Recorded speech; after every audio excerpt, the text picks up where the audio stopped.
All right, good morning. Let me finish getting set up here.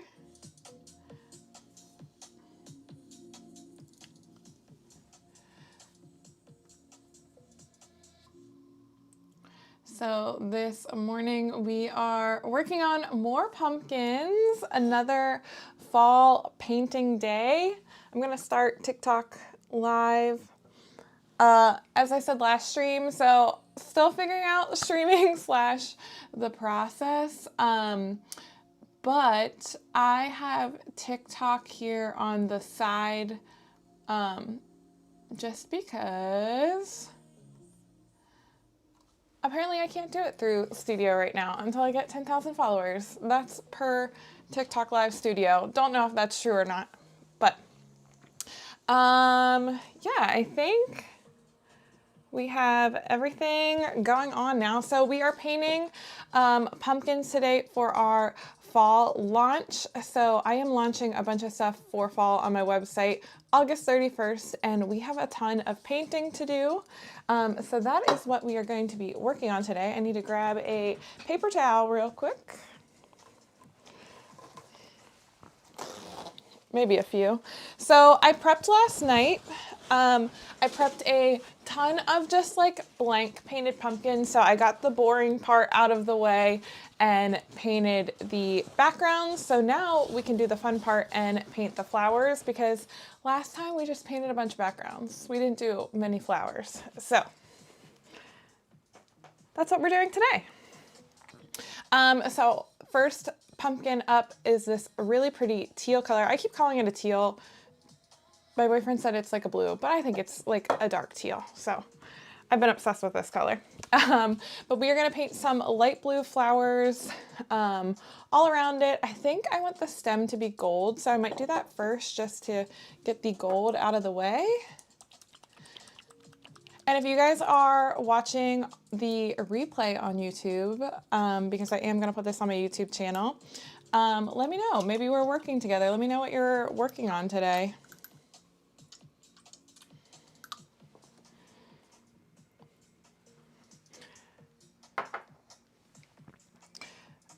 I feel like this blue color is going to be so pretty with some gold, so let's check it out and see. The only thing I'm worried about is I got kind of sloppy like underneath the stem, and I don't know if this light gold color will cover it, as you see. So I might have to go back and touch it up afterwards, but that is okay.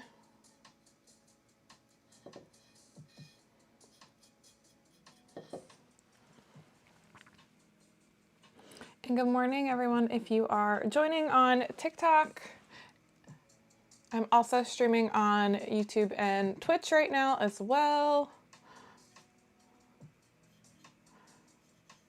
And only second time streaming on Twitch. Still figuring it out as we go, honestly.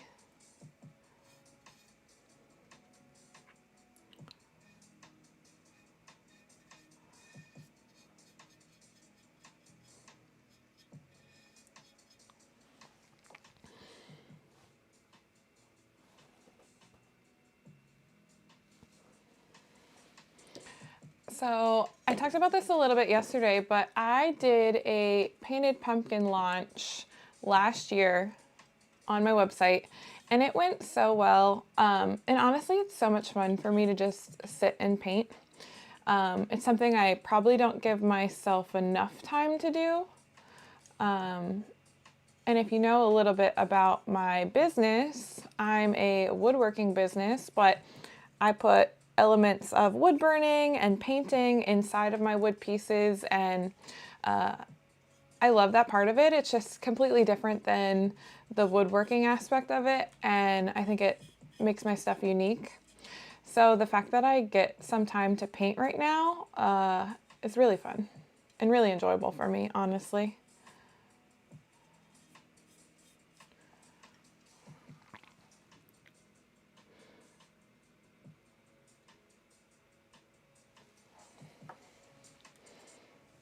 I feel like this gold is so pretty.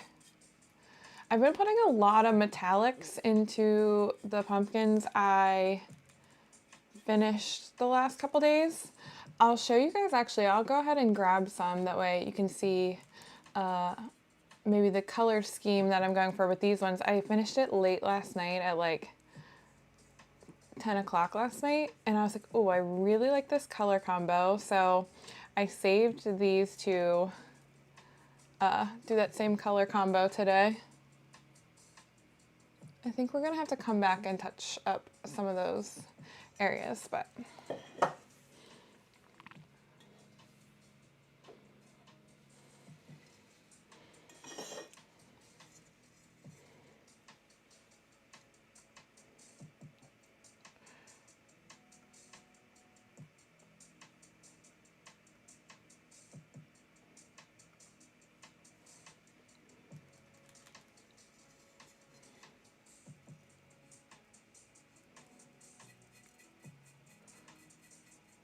also today is the first day of Starbucks pumpkin spice season. If you got a Starbucks drink, let me know. I have not gotten mine. I was like, should I go get one before my stream? And then I was like, no, I have coffee at home. But I think my boyfriend may be bringing me one home. I might have convinced him. It'll be a late coffee day for me. But that's okay, because I could drink caffeine super late and still go to sleep somehow. So it's probably not good for you.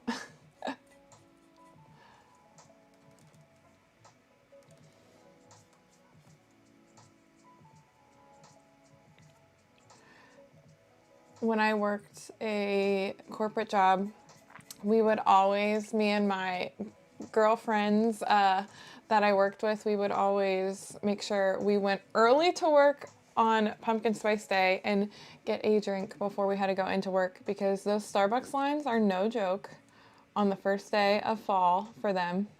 If you know, you know. If you've been there, you know.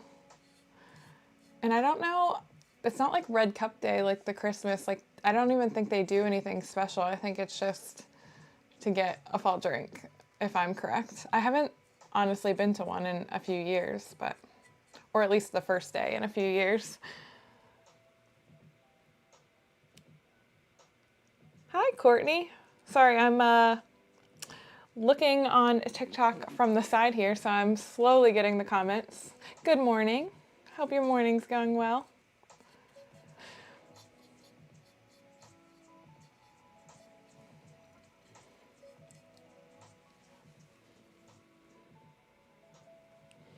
Court, do you have any shows coming up? I feel like I've been out of the loop with all my maker friends. I've just been also crazy busy with my own show life.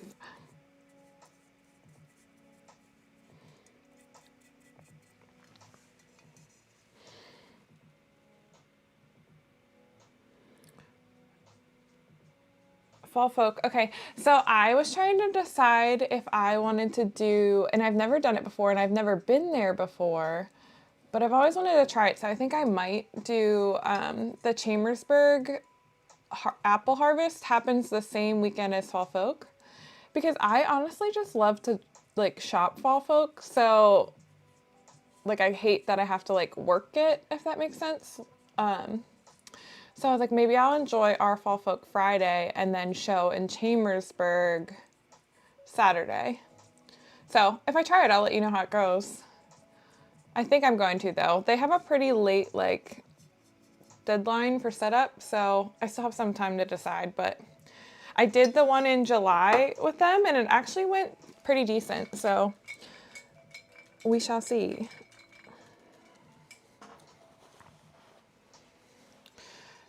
Okay, let me grab the pumpkins that I finished yesterday to show you guys the vibe that we're going for here.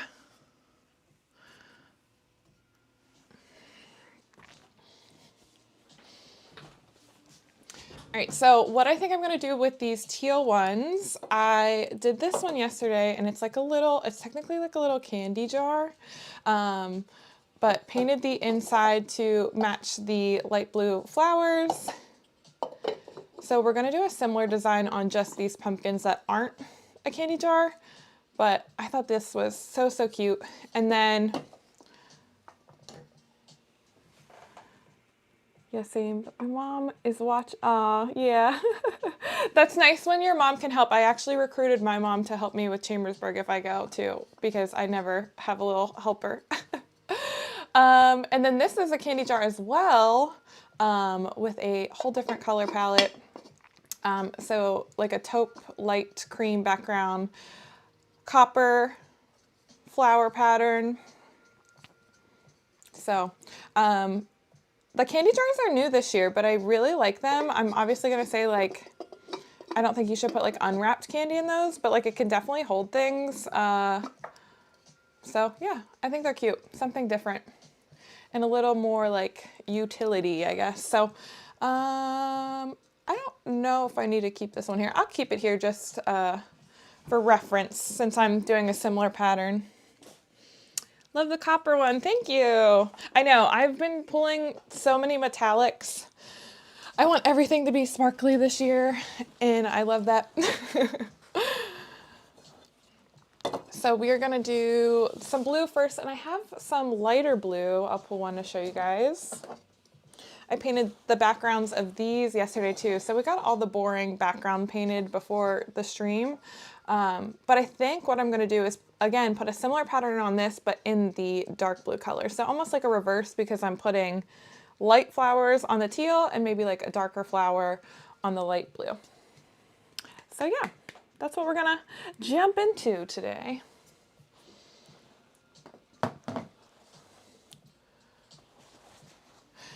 And I don't have my Starbucks coffee, but I do have my own iced coffee. Not as good as Starbucks, but it does the trick for the morning.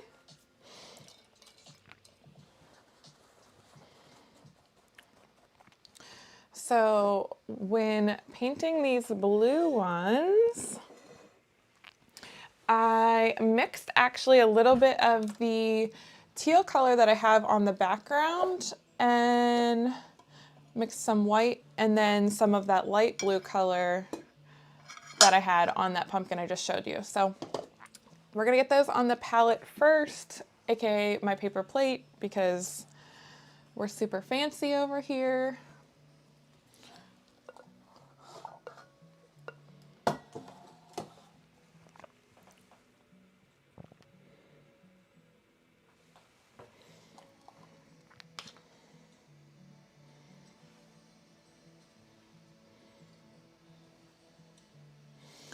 So last year when I painted all these pumpkins, I used a lot of reference photos, I would say, like bouquets and stuff off Pinterest, which I still want to do. But for these first couple, I've honestly just been like winging it, and I've been getting some like really cool patterns, which I kind of like because I'm not really looking at anything. I'm just going for it. So I'm probably going to continue to do that until maybe I feel stuck or feel like, you know, they're not turning out as good as I want, and then I'll probably look at some reference photos. I do want, especially some of the bigger pumpkins, to be like one of a kind, like a design I don't repeat. So I think for those ones too, I'll definitely look at some inspiration photos. But yeah, let's jump into setting the base. So the first thing that I do is I set that mixed color, like I said, the teal with like a little bit of white, just to get it slightly lighter than the background, and just set the flower colors first. And I'll probably be working on both pumpkins simultaneously right now, just because we're doing the same pattern.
Thanks for the likes, Court.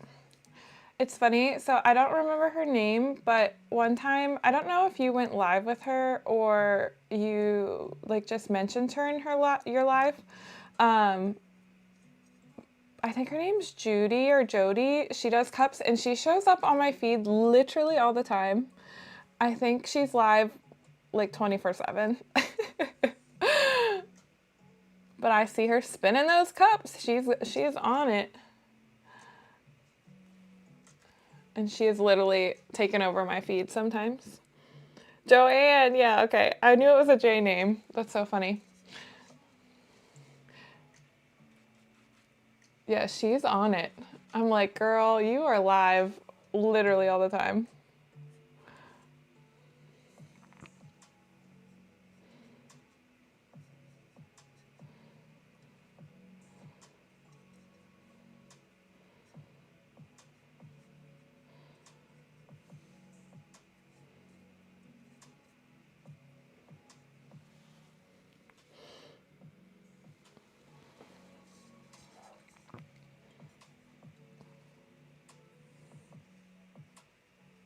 I think the one time I saw her live, she was like actually in the hospital, and I was like, wow, she's going live from the hospital bed. She wasn't making.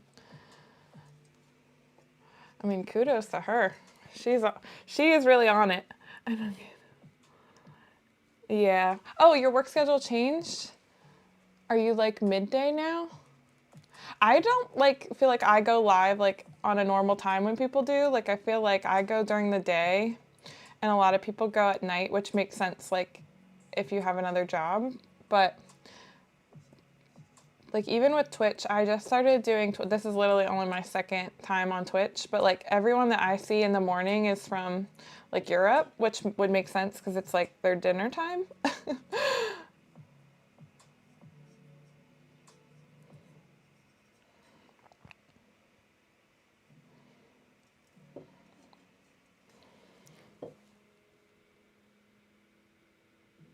Oh, that's nice.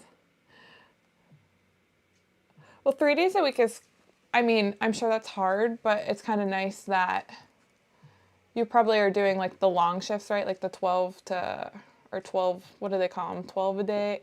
I don't know. Long shifts where you get them out of the way at least, and then can have some more days to rest.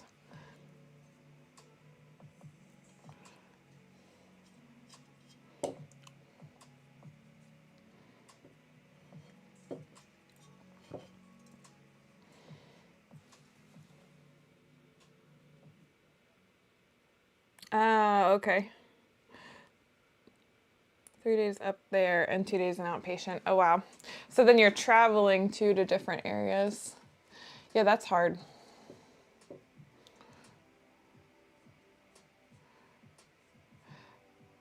It's funny because I do watch live sometimes. Normally I'm just like my maker friends, I would say, like people that I know that are making stuff. And I always like popping in saying hello. It's hard too with like the woodworking. Like I feel like I can't go live when I'm in the shop because everything's just so loud. Like I feel like I wouldn't want to listen to, I don't like to listen to the tools half the time, so I'm still trying to figure out how to do something down there, but that's why I like that I get some time to paint these next couple weeks at least. All right, so we got our base for this guy. We're gonna move on to the second one and just do the same color. You were so excited to go live. That was like your big goal when you hit 1,000. It's like funny because sometimes, well, like I definitely sometimes feel like I'm talking to no one. Like right now, no one's on Twitch because I just started. Um, but I was telling my boyfriend that like I like it because normally I'm like quiet by myself in my house, like working. So this is whether I'm talking to myself or talking to nobody, at least I get to talk a little bit and not feel lonely, I guess. I said sounds so sad that I'm like, oh, I'm so lonely.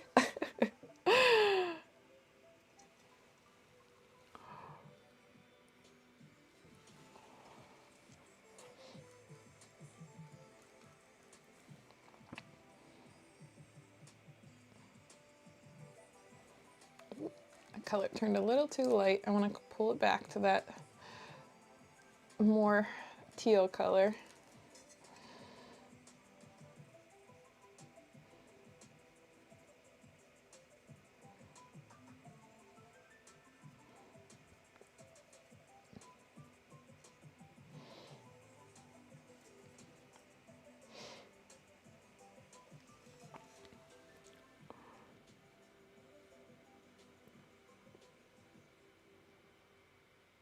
Okay, so that happened to me too yesterday, the 10-minute restriction thing, and I think it was because, which is so funny because it's not bad, but I think it was because I was painting like skulls and they were sitting like in frame, and I wasn't actually even really painting them for a little bit. They were just like in the background in the frame, but I got like a disturbing content warning, and like I'm assuming that's what it was because there was nothing else that like could have been there. So like why, like I'm just like, why? That's so silly. So I got that too, and I was kind of worried that like it would affect going live, like period. Well, and I hope it doesn't, because I'm sure when you get flagged on things, it hurts your profile. But yeah, I was like, what the heck? Like, they're literally just little plastic skulls. Oh, yours was for promoting illegal sales. Interesting. Huh. Yeah, and that's why I'm like, who? I mean, obviously it's like a bot or something that's like trying to recognize words and stuff, but I'm like, I'm literally just here painting. I'm just painting. Nothing disturbing. So weird, huh? That's super odd. Yeah, I want to know what and so I want to know what the buzzwords are, I guess, because even I had somebody who was on one of my woodworking lives. I said a word that like could be related to, I don't even want to say it to get in trouble, but like it basically was a tool, but it could also be like a bad item, and they weren't typing it or saying it because like they could get in trouble, or like my live could get in trouble, and I had no idea about any of that. I was like, I don't know why you're not saying that word.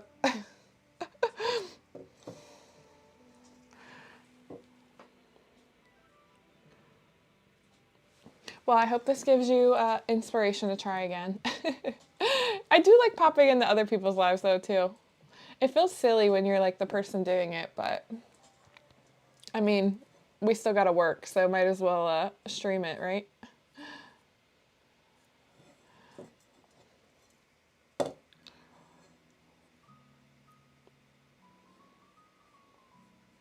And I like working and like watching other people work too. Like anytime I'm painting, I always have YouTube on or something else on.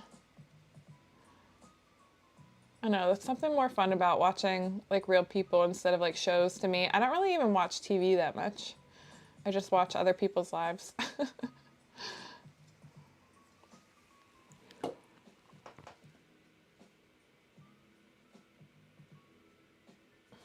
Yeah, I should probably honestly read the guidelines too, because I have no idea.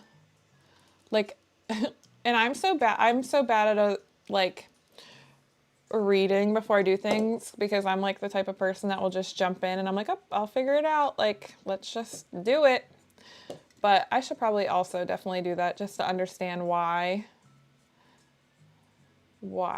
that happened. I'm assuming that's why though. It was the skulls I was painting. But like there's skulls on like shirts and stuff that people promote, and like that doesn't affect, I guess. Or maybe it does and I just don't know.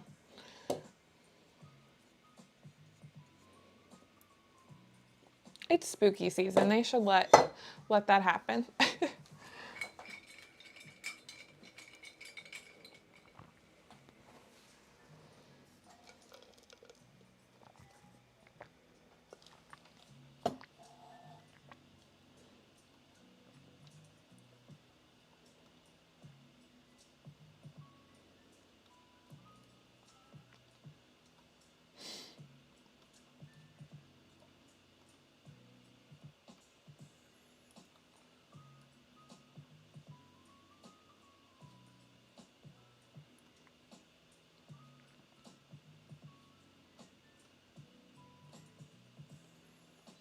There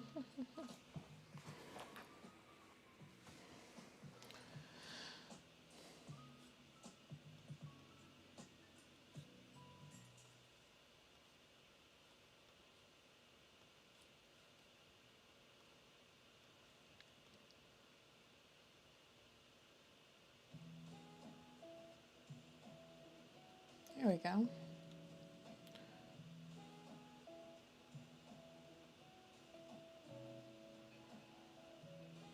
Oh, thank you for the follow on Twitch. I didn't even see that pop in. For some reason, my stream was showing offline, and I just reset it, and now I see it. So thank you, Rydorian. Okay. As you can tell, I'm uber new at this, so I have no clue what's going on half the time.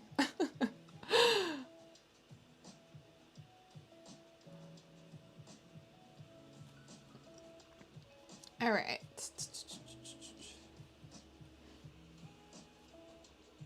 I gotta get back. And I like, I'm like flipping through my windows of like, for my Twitch stuff. There we go. All right, now I got the right window going up.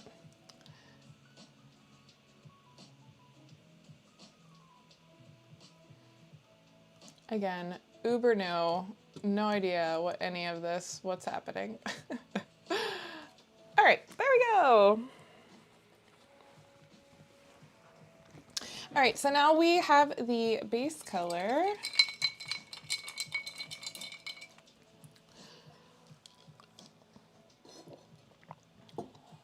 I wonder if I should try and touch up the stems now that they're dry. And see if the gold, I'm worried that this gold is like too thin, that it's not gonna cover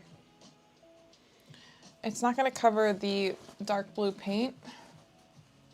I probably like should have painted over it with something else first. I still might have to do that, honestly, so maybe we'll just go ahead and go in, and this one I noticed I need to touch up underneath the stem. You see there's a little white spot in there. And I didn't want to get my small brush dirty yesterday, so I was like, I'll just wait, touch it up tomorrow.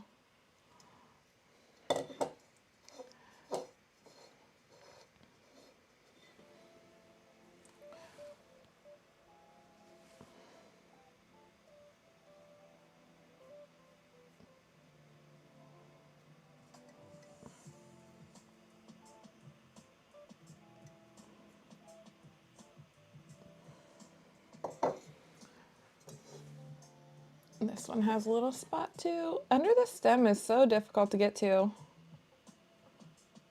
I mean, who's gonna be looking under there? But like I see it, so. All right, so we have the base flowers set. So now we need to go in with like a slightly lighter color.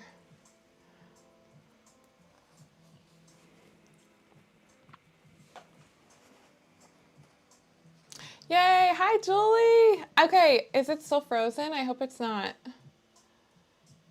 Oh, I hope it's not. I also realized that I need to figure out, and I need to do more research on it, I guess. There's a way that I can like bring down my streaming speed. Yay, okay. Like, hi Julie. There's a way I can bring down my streaming speed, but I don't know how to do it. Because I watched the replay back yesterday on YouTube, and I noticed that it was freezing a lot, but I'm very new to this and I have no idea how to like adjust it. So, you know, we're just gonna figure it out as we go. But hi, I'm so glad you made it here live. I was hoping that was gonna happen actually, because I was joking. Sometimes I don't know if it's even working or not. How did your wood burn turn out yesterday?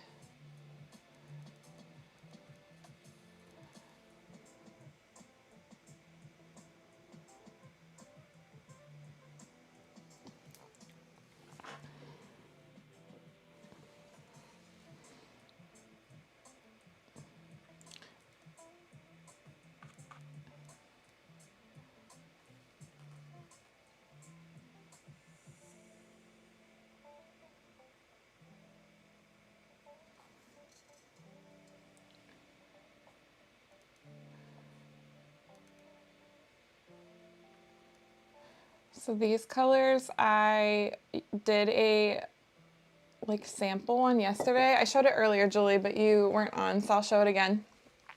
So this is the effect I'm going for. Oh, let me move this pumpkin out of the way so I can show you. So it's like a teal with light blue going on. And this one is actually a candy jar. So I had the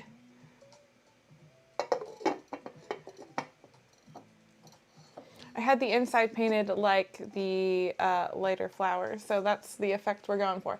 Goes in and out. Okay. Yeah, and I noticed too that like a lot of times my words weren't syncing up with like what I was talking about, which also bothers me and would bother me as a viewer. So totally get it. But I don't know how to fix it.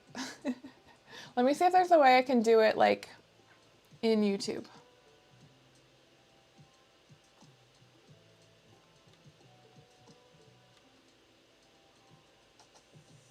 Maybe that will help. Because I was trying to do it while like I wasn't live. And I didn't really see any settings to change it, but maybe I'm gonna try it on Twitch too.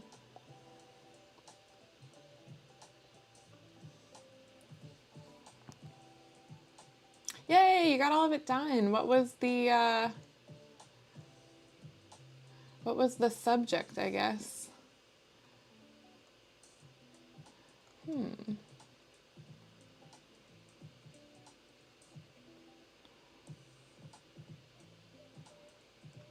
Am I still frozen?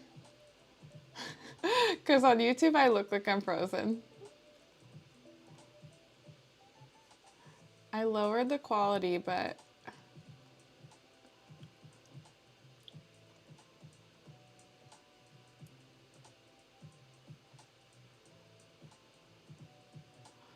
all right, you let me know, Julie, if it's frozen. I'm trusting you. I depend on people that are actually watching to let me know how it's going. uh,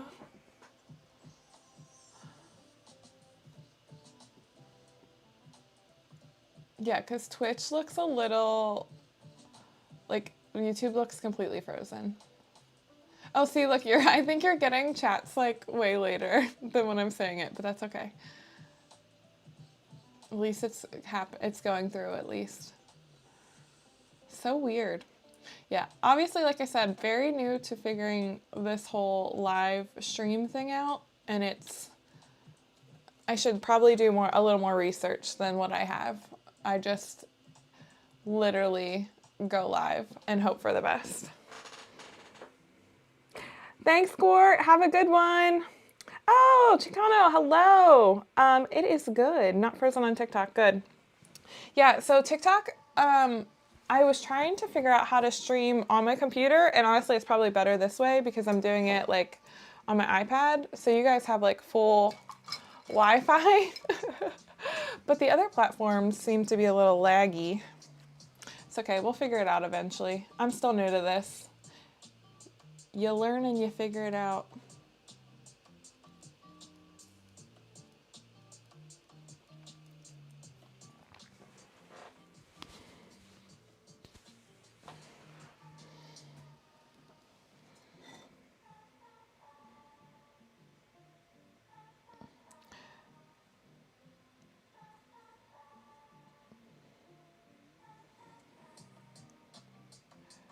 Oh my gosh, 29 plaques. Okay, I'm reading what Julie completed. She's on YouTube chat. 29 plaques, earrings, trinket bowls, and 164 ornaments. Holy moly. Okay, I have not even, okay, I'm not gonna say I haven't thought about Christmas because I think as a business owner, you're always thinking ahead. But like, I haven't started any ornaments. So wow, that's incredible. Congrats. Do you do a lot of shows, Julie? I know the one time we were talking, I think, about a show setup. Or that you just started shows, maybe?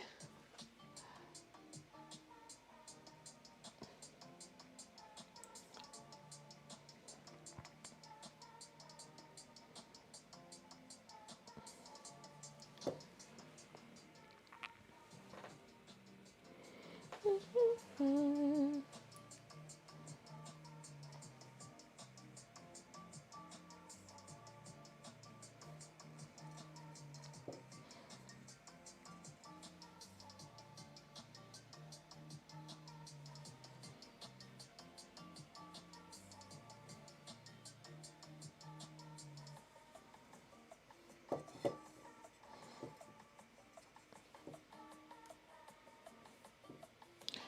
trying to get this light blue color to be just a pinch lighter, but I also am going to put white over top, so I don't want it to be too light.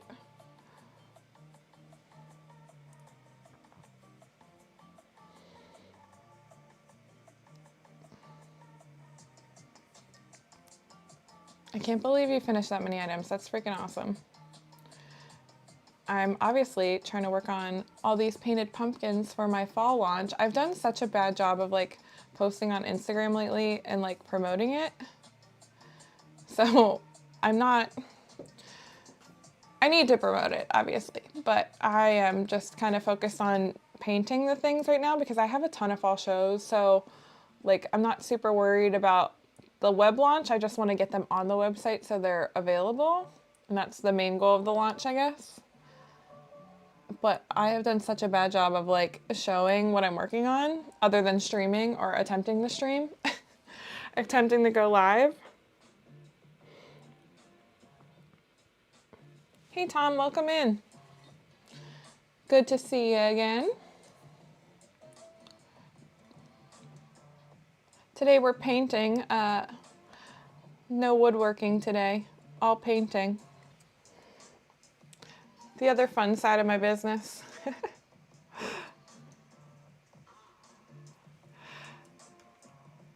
Ah, thank you, Julie.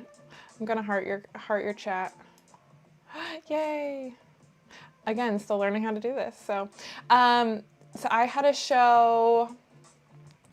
Let's see, I had a show last weekend, and it was pretty good. It rained the first day, and I mean, you just never show.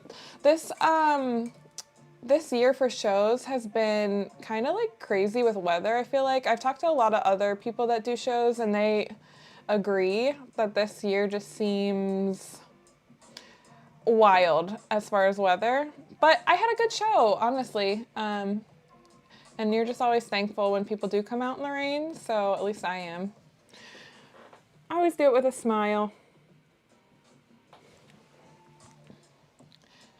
And luckily it wasn't raining during teardown like it was 2 shows ago. I didn't really film there, so I didn't put that one on YouTube, but yeah, I had like the worst downpour ever. My show right before this last one that I had to tear down all my stuff in.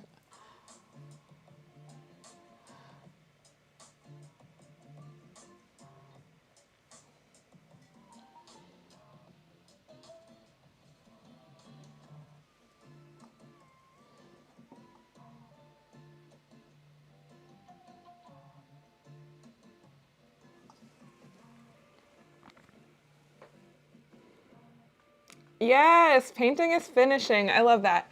Yeah, so I think you've seen my work before, Tom, but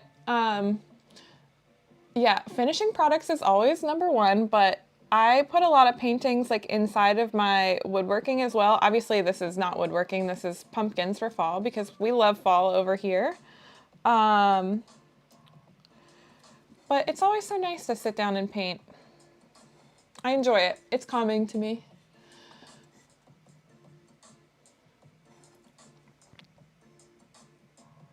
But you're right, finishing things is important, which is also, sometimes I have trouble finishing things, like if I have a lot of projects going on. So that's a good reminder for somebody that bounces around a little too much sometimes. All right, so we got the second coat on pumpkin number 1. We're gonna do pumpkin number 2 now.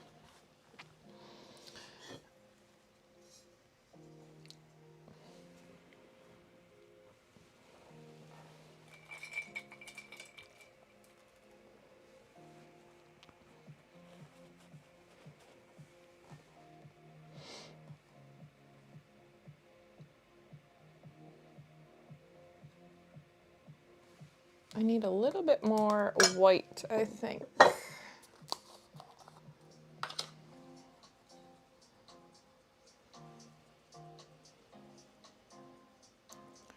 I was saying I'm real professional earlier using my paper plate palette for all the mixing things.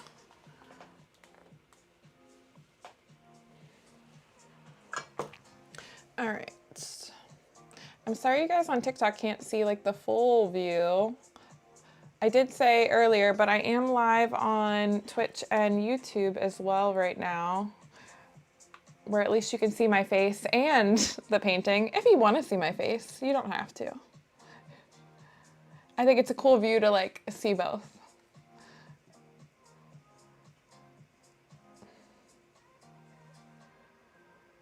But I am new at streaming on those, so I also don't know what I'm doing.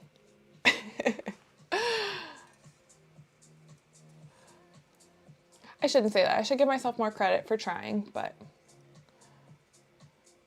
it's like a whole foreign, especially Twitch, like is a whole foreign world. I just started consuming Twitch like maybe a month or so ago, and I don't really like game or anything, so I'm just consuming a lot of like other artists. Which is really fun. I enjoy watching other people. But yeah, it's a foreign land to me right now, so we're just figuring it out as we go, I guess.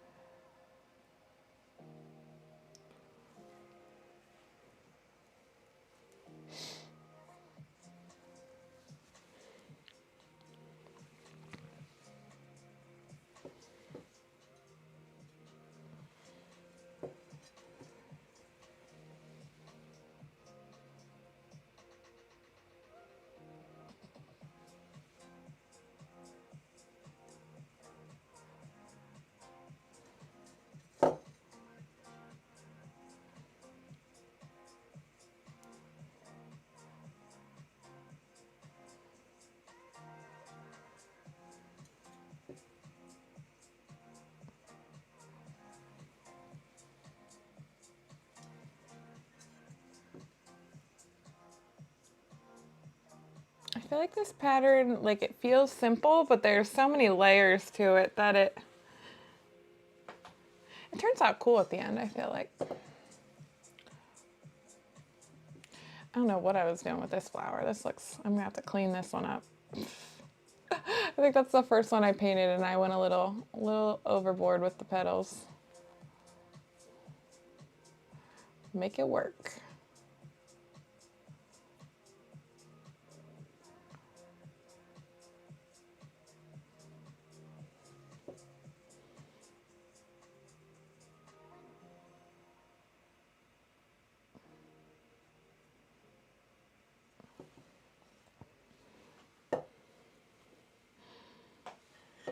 Hey, when I say one of a kind and unique, I mean it.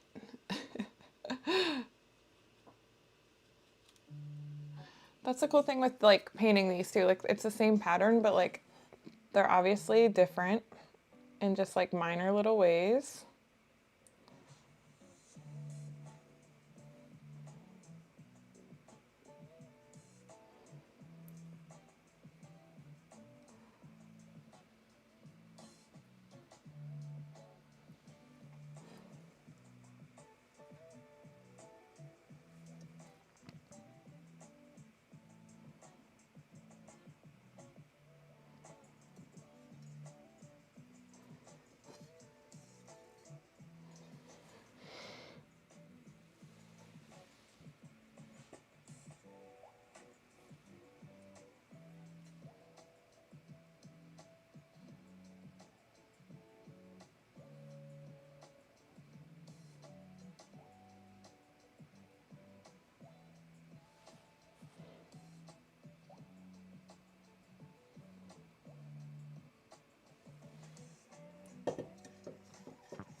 Why did I feel like that pumpkin went so much faster than the last one?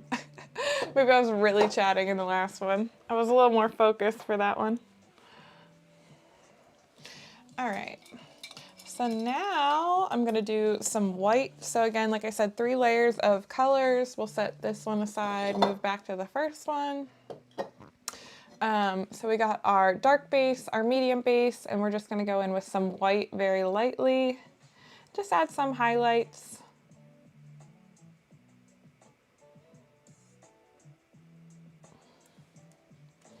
Just adds another layer of brightness. I can hear my dog walking around outside. He probably wants to come in so bad. Oh, yep, he just hit the door. I don't let him in because he does bark, and like if we get a UPS or something, he will lose his mind. All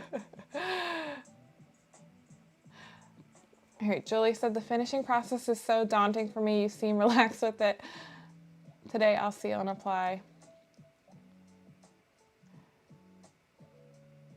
Oh, straight up painting is scary for you? Aw, thank you for complimenting my work. See, painting is like the most relaxing part for me. I think the woodworking part, like when I have like a full day in the shop, my watch tells me I had a really stressful day. I mean, which I think you should be like aware of, like, especially if you're working with tools and stuff like that, like a little more alert and on edge. I would say the scare, like, it's not scary, I guess, for me, but, like when I go to like I spray finish these just because it's the fastest and easiest for me. And I have like a spray paint room, so it's quick and easy. But I always get nervous like for dust and stuff like that because I'm taking the paintings down to like my shop. So I always want to just keep them like as clean as possible, but sometimes it's hard to do that with dust everywhere. That happens with like my carved signs too. I'm sure you've seen those since you watch my YouTube videos, but like my matte black carved signs, I always get nervous for finishing those because I want them to look like really matte and really smooth, but sometimes it doesn't. I have to sand it and redo it, so.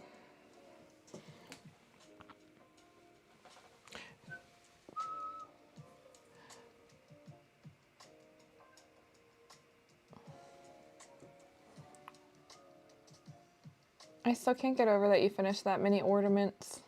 That like, that makes me motivated to start looking at Christmas because I haven't really even thought about Christmas that much. I've just been focused on fall. I love fall though. That's like my favorite season. So I was like so excited to get to fall, and now I feel like it's here. And now it's like crunch time to like get some things done. Normally I start Christmas, looking at my calendar here, I think I have it scheduled to start in like the middle of September. So I'll stop making anything fall like mid-September and then flip to only like making Christmas stuff. And that seems to work fairly well, but again, like I'm only one person. I only have one pair of hands, so I just never feel like I haven't like make enough inventory. So maybe I should start earlier. It took me several weeks. Yeah, there's definitely projects I've had for way too long, several weeks plus, but I feel you. I feel you on that. Well, I'm glad you got to hang out with me, and even though it was the replay while you worked yesterday, that was nice to see. Because like I said, this is only my second time going live. I want to definitely do it more often and like come up with a schedule. I don't know like what that's going to be, but I think it's good to give myself time to work up here and like paint, or, you know, draw. I might go into like more of my digital stuff too, like how I do my digital files for the laser and whatnot, which I don't think you have a laser, but it's just cool to watch people draw, especially if you're wood burning. I could do wood burning up here on live. I don't really know. I don't know what I want to do yet. I did that, looked at the calendar and scheduled out my inventory. Yeah, that's smart. I try and do that too, honestly. But like I said, this is what I run into. So when I do a bunch of shows, so I still have fall shows until October 19th is technically my last fall show. So I have to have enough fall inventory to last me till mid-October. And if I were to like stop now, I don't think I would. I know I wouldn't. Like even just going to the show that I had last weekend, like a lot of my spooky signs sold. So like I have like no spooky inventory right now. Is not me. Laser's not in your near future. Yeah, I honestly saved for years before I probably had my business for 2 years before I got my first laser. I got a Glowforge. Personally would not recommend. It was good for the time because I had never done any lasering before. I'll show you guys the finished here. I had not done any lasering, so it was very user friendly. But honestly, for what you pay for it,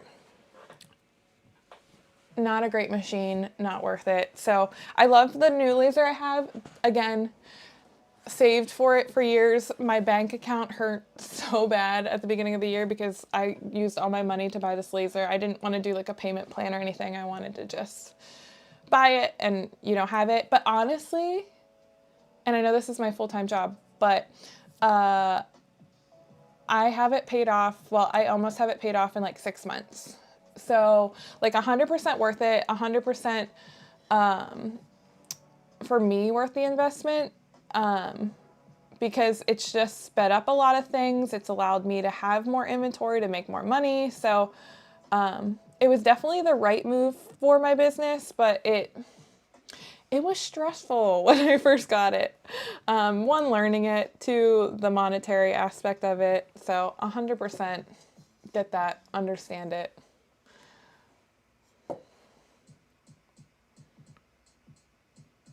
But yeah, I highly suggest, like, if you ever do, like, I'm a partner with AEON Laser, phenomenal customer service, like, best customer service I've had ever with, like, a tool or just, like, a big purchase. They give you, like, a breakdown of, like, every week what's happening with your laser, what's going on, what to expect, what to start looking at. So, like, you're like, prepped and ready, basically, when it gets here, which I really appreciated, coming from, like, feeling like the Glowforge was so user-friendly. Like, if you've ever used a Cricut or anything like that, it's honestly pretty comparable. But this was definitely, you could tell a lot more, like, operationally, you had to be a little more savvy and just, like, understand what's happening with the machine, what's happening with the material, which I think is good knowledge to have. I think if you're going to be doing anything like that, you should understand that stuff. So it pushed me to learn that stuff, which was, I think, a good thing. And yeah, now I love it. So highly recommend. My link's always in my bio. How to do that shameless plug.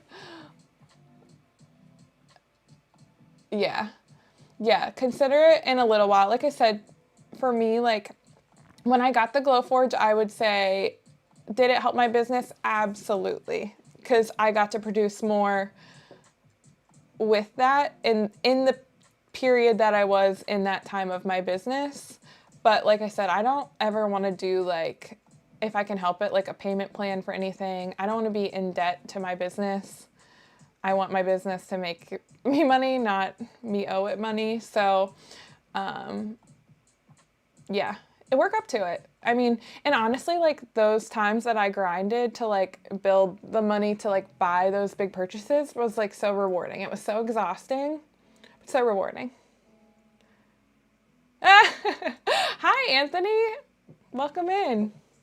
He said, for those on TikTok, he said, watching a lady paint pumpkins was not on my 2024 bingo card, but here we are. Love that. So, Anthony, this is only my, like, second time going live on YouTube ever, and Twitch ever. I'm also live on TikTok right now. So hello, welcome in.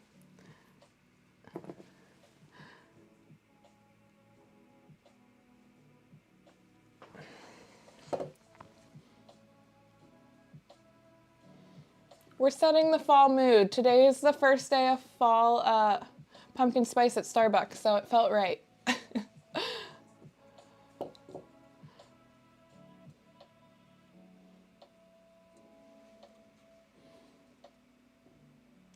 thank you.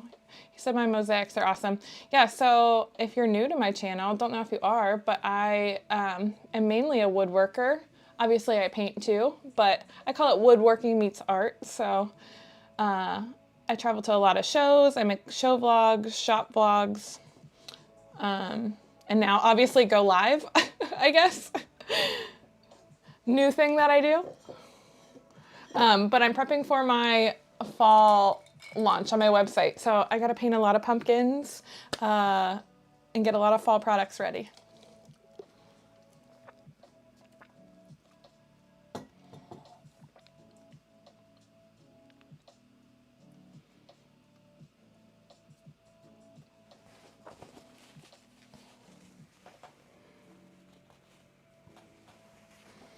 All right, so, sorry, I had a cough, tried to cover it up. You do woodworking. This is my first time at a farmer's market. Definitely learned that women are the buyers, so I need to adjust my plans. Interesting. What are you selling for woodworking? Because that's why I love woodworking so much, is like, it's the same medium, but like everyone's stuff is so different. So I'd be curious to know what you sell. It's interesting for me. So I have, and if you look at any of my videos or my stuff, you'll be able to see it. So I have a wide range of stuff. So like I have cheaper, like more decor signs, which I find like women, yes, but like a younger audience because they're like a more affordable option. And then I do like wood art as well, which would be what you saw, like the mosaics, the painting, the bigger pieces, scroll saw art. And those I find are definitely like an older clientele. And normally couples, which is interesting, like they're making the purchase together, which is so fun. So yeah, you learn your audience as you go. Whiskey smokers have been your biggest seller. Also charcuterie, or cutting boards, sorry, laser engraved, and some small signs. Awesome. Yeah, I mean, that sounds like a good range. And honestly, like the whiskey smokers, yes, I think like mostly men, but there's a ton of like wives or women that would buy that as like a gift too. So, I mean, could be your audience for both of those things, really. You could even draw them in with the seasonal signs. And then if they start talking about a husband, you can link in the whiskey smokers.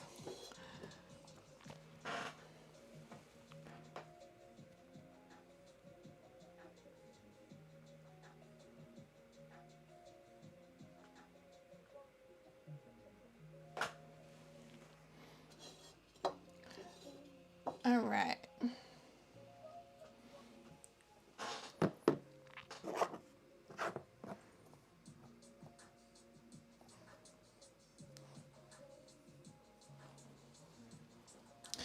Okay, so now that we have the pumpkins painted, we're gonna go into some gold. So if you see I can see on TikTok, you can see it in the background. I'm gonna move it here for YouTube and Twitch. So this is the pattern we are going for. So the gold is gonna be like the stems, the leaves, all that good stuff. And I showed this earlier, but I love that it's a little candy jar. So something different I've never tried before. Stumbled across your channel last week and binge watched. Yay! Awesome. Okay, can you tell me what video you found me on? Because I always love knowing what video people like found me on YouTube with. It's a lot of like my scroll saw videos, I think, which I need to do more of, honestly.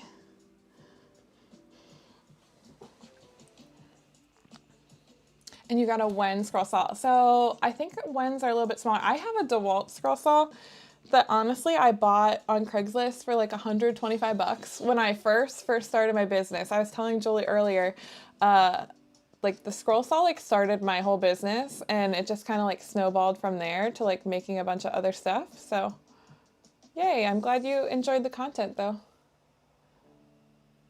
Ah, yeah. The Mosaic Madness.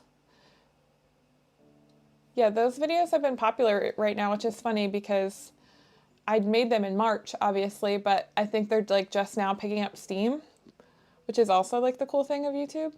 Yay, that's awesome. Thank you for letting me know. I want to do that again next year. So I think this was my third year doing Mosaic Madness, but it's changed so much every year. This was the first year I implemented like scroll saw work and paintings, and I definitely want to do that again next year. But this year, honestly, I kind of ran out of time. I don't know what I was doing. There's no excuse for it, but normally I create like 32 pieces, and this year I only got done like 16. And I think it was because I was making them more intricate, and then I didn't compensate for the time that those big pieces would take. That's so cool though.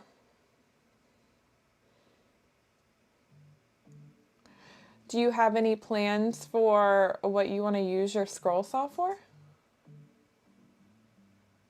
I mean, it's just a good tool to have in general, honestly.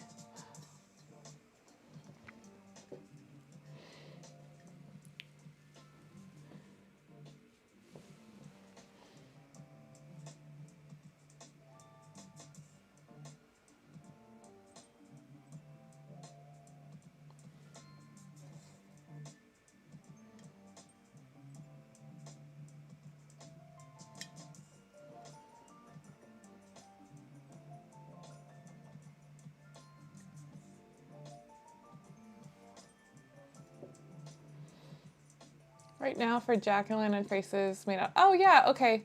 So I've seen people do that on like CNCs. So I also have a CNC. But yeah, you can definitely do that on scroll saw, and those are fairly easy and I think pretty popular. Like if you can batch out a good bit of them. Like I've even seen people sell them on like Facebook Marketplace and stuff.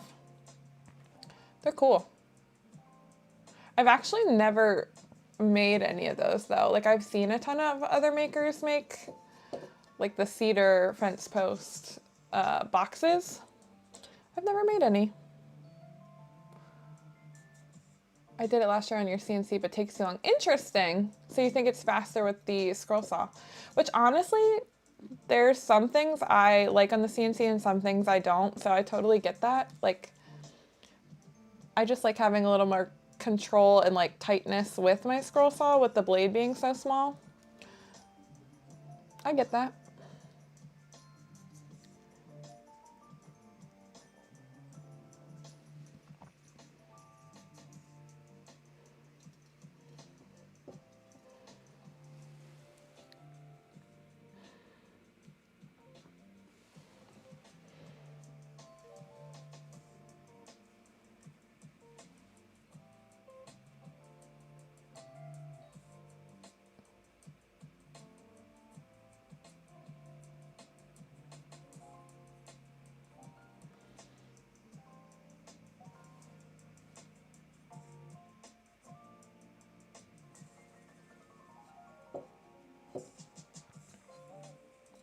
There's that funky flower. I don't know what the heck I was doing there. I went really overboard with the petals on that one. She's funky. We'll give her that.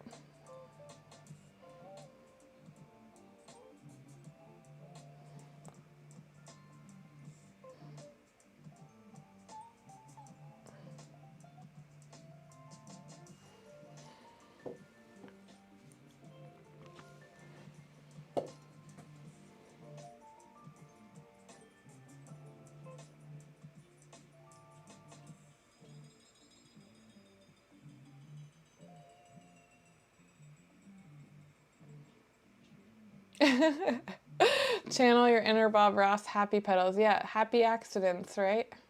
It's funny. So I was saying that this is my second time on live on YouTube and Twitch. And I followed an account on Twitch that literally just like replays Bob Ross.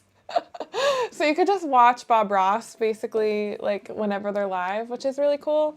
I freaking love Bob Ross. I remember watching that with my dad, like, I don't know, I just think like the 90s television, but I just remember watching, just being mesmerized by Bob Ross. And he's like, what a light, like what a little gem for the world too. Like, just such a happy guy. And have you ever seen have you ever seen him with like his squirrels too? I feel like I saw something where like he had pet squirrels, or like he had these squirrels that would like just come to his house and he would like hang out with them. That's a very Bob Ross thing to do, I feel like.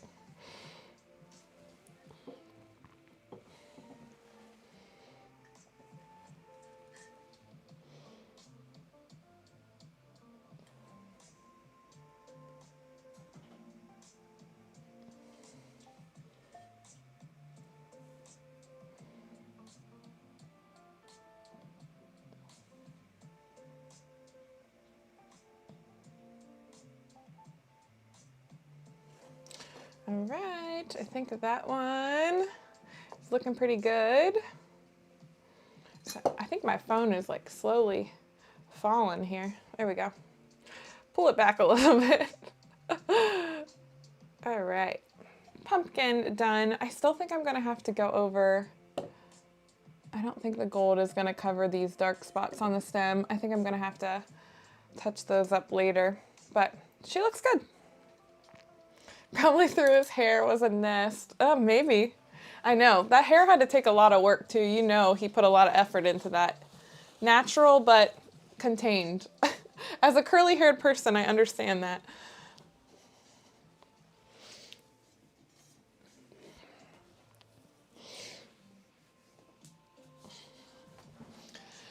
All right. We are going to do gold on the other one. Let's see here.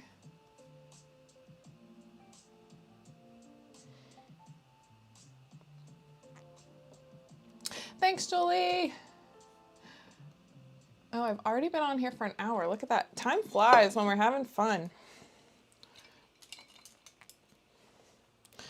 And I do have, I should have probably been doing this. That's okay. I need to focus on 2 pumpkins at a time. Like Tom said earlier, I need to focus on finishing some things. I have some mini pumpkins with the same teal color that I'm going to paint probably like just one big flower, but like the same colors. I was like, oh, I should have been doing those at the same time also, but one thing at a time. I'm guilty of that, doing too many things at once and then nothing gets done. What type of sealer do I use? So this one is gonna just be like a spray acrylic. Like I said, I spray them just because it's easier and faster. I've seen other like people that paint the pumpkins. Like there's a lot of artists that do this in their own style. I've seen other people use like polyacrylic, but I just use like a spray, either like a polyacrylic spray, or sometimes I'll just use the clear matte coat, which technically is like an oil base, but it still works as long as everything's dry. That I use like on a lot of my woodworking stuff. I use that on a lot of my wood burnings too, Julie. It's the Krylon spray matte spray paint. Had to think of the name of it. Clear matte, that's what it's called.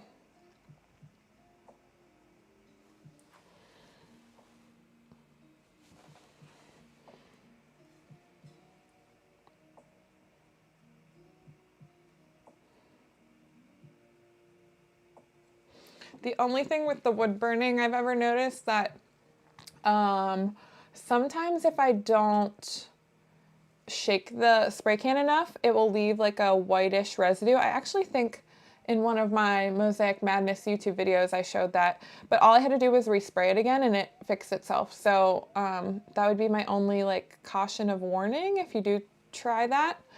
But that's personally what I have used for a long time and I like it. It almost creates like a coat, like a smoothness to it too.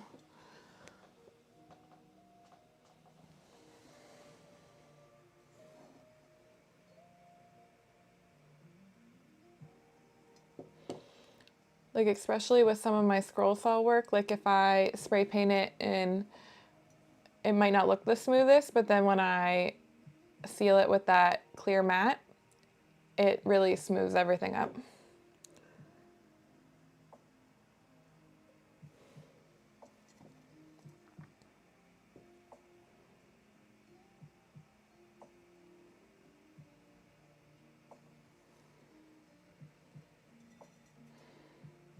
Yeah. Poly spray self-level. Yeah. Yeah, I've never liked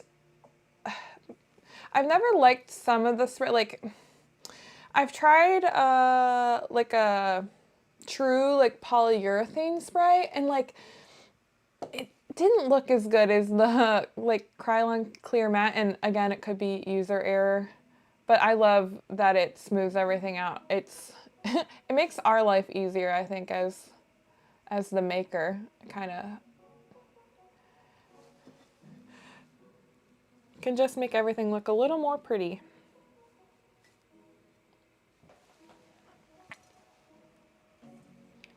Good to know. See, look, we're learning together here, people. I love it. I don't think I knew.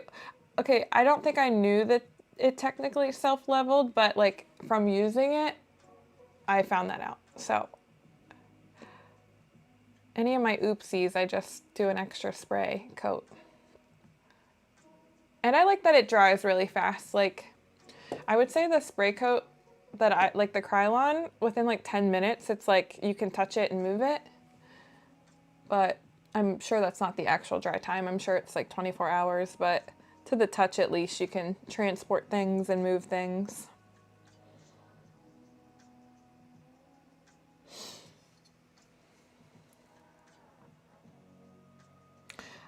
I'm trying to find something, and this was in one of the Mosaic Madness videos. I had a walnut piece that I cut on the scroll saw, and I finished it with like walrus oil, which is my normal like finisher. And I think it might have been because I was using the cutting board oil versus the furniture oil, but it just didn't stick. Like, it didn't keep the color as vibrant as I wanted to. So that's when I was going to try like a true polyurethane spray or something. And I just couldn't find one that I liked. Froze up again. Man, I don't know why. I'll have to look here. Oh yeah, I can see, like, I literally can see myself frozen on YouTube, unfortunately. I wonder if I lower the quality again, if that will help. I hate to keep lowering the quality though. Thanks for letting me know though, Julie. I don't know why. I'll figure it out eventually. Professional streamer over here. I'm gonna check Twitch and see if that froze.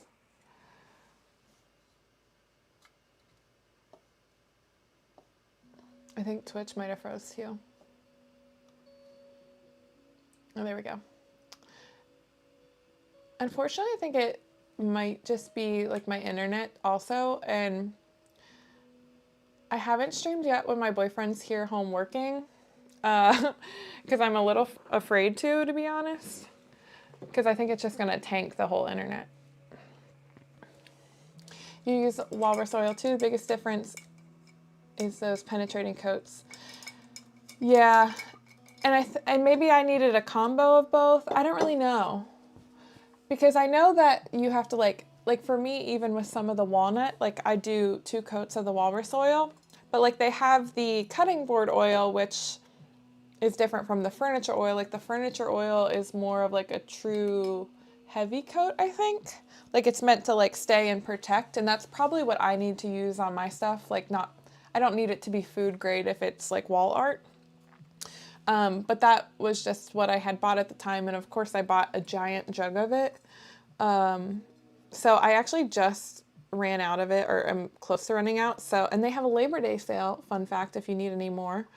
I just got a postcard in my mail, so good marketing on Walrus Oil's part, because I'm going to be buying some more this weekend. Yeah, they're having like 25% off all their stuff. But I think I'm going to get the furniture oil instead this time and not the cutting board oil, because I don't make any like food grade stuff. So there's no reason for me to have that one. It's just oil and beeswax. Yeah. Yeah, and I think it just wasn't penetrating enough, maybe. I don't know. I just didn't love the look of it, and I didn't feel like it popped the colors like I wanted it to. So we'll play around with it and see. All trial and error, unfortunately. All right, this one is done. So I am going to work on, I think, the minis now. Like I said, it's going to be the same color combo.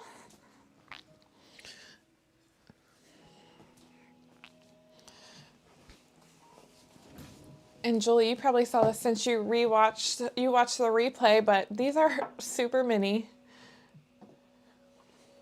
Like almost too mini, but I think they're cute. So we're gonna quickly just paint some flowers on the side of those, get them to match. I'm gonna move my candy jar. I love this. I love the candy jar idea.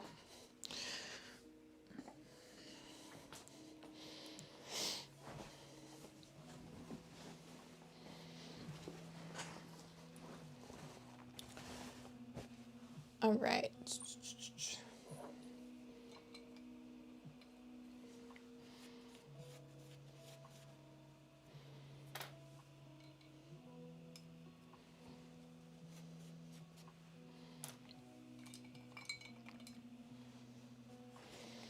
I might need to pull some more paint to mix everything up again.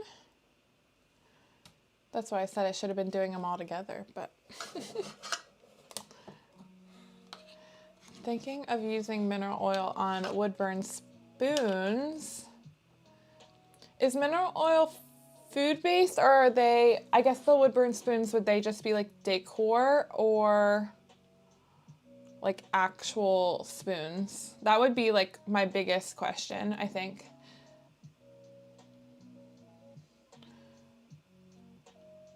I hate that I'm still frozen. I gotta figure that out. But thanks for sticking with me as we figure it out.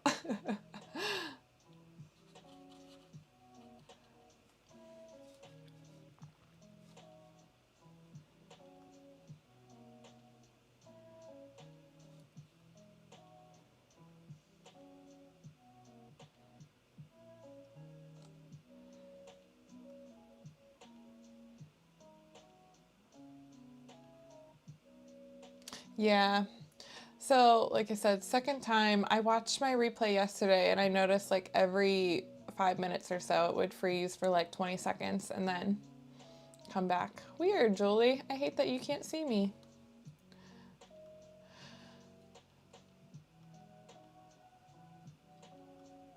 I don't know. I just played with the settings to be auto instead of me picking a quality, so maybe it will just auto adjust. I picked a lower quality hoping that would help, but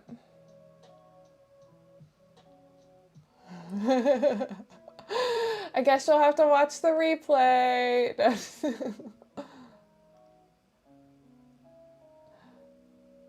You probably will anyway, maybe. Technology is great when it works. I say that all the time. You know what's the most stressful is when I'm at a show and somebody is like actively trying to give me their card payment and then my Square doesn't work. And I'm like awkwardly just trying to fill the void with like talking because I don't want them to leave. I don't want them to get frustrated. And I'm also frustrated trying to get the card reader to work. That has happened to me like more often than not lately, unfortunately. It's so stressful. Hey, thank you for the follow, Mino, on TikTok. I appreciate it. I'm like peeking over here looking at TikTok every so often. Guessing you have an iPhone. Yeah, so I have an iPhone that I use with my Square, but I think the issue is I run everything through my website, which is Squarespace, and they link with Square, so I'm not like going straight through Square. And I like doing that personally just for like seeing all the stuff together, so seeing my web orders and my show orders, and like it just all goes to one space. But for some reason, if I have Square and Squarespace open, nothing works, nothing connects. I have to close out of everything, reopen everything. It's a pain. It's very stressful. And then they just stare at me like I don't know what I'm doing. And I'm like, haha, sorry, like, give me a second. We'll fix this, I swear. But I always say that technology is great when it chooses to work for me.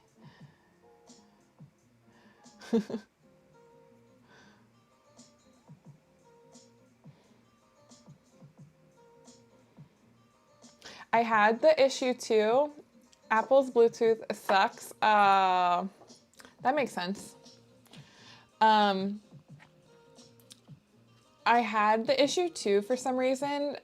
Well, I know why probably, but I was at an art show and it said I had service, but nothing was working. Like nothing. And it was almost, I think, because too many like people were at the show. Like if that ever happens where just like they're sucking all the cellular. I don't know how any of that works, but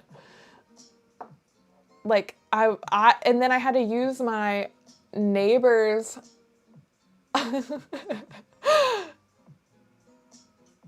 Julie, you're cracking me up. Welcome back. I had to use my neighbor's hotspot to just like get people to check out with me because my service wasn't working. That was really stressful. And then of course she went to the bathroom when I had a really big order and I had to grab someone else and let them use their hotspot and like sign into their hotspot. Like some stranger, I was like, can I use your hotspot? I was just chatting with him for like 2 seconds and asked him if he had a hotspot. And he was like, yeah, sure, you can use it. Like, thank you. Gotta do what you gotta do. You gotta be resourceful at shows.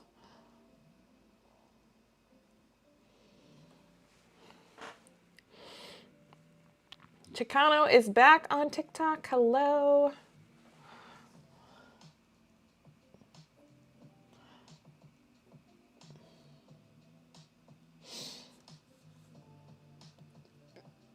Yeah. So can I just use cash? No. I always say like, if you don't mind, like, I would really like to figure this out. So can you like be my guinea pig? And then they're like, oh yeah, sure. Okay. Cause I get that too. Or like people try and Venmo me and I don't like that because the Venmo goes to like my personal account and I want everything to go through my business account. And so I just like, I will take it like, that is like last scenario. I will take it, but like I just prefer everything to go like streamlined through the same account. But yeah, that's funny. You can just tell at that point that they're impatient, but like also I'm internally freaking out.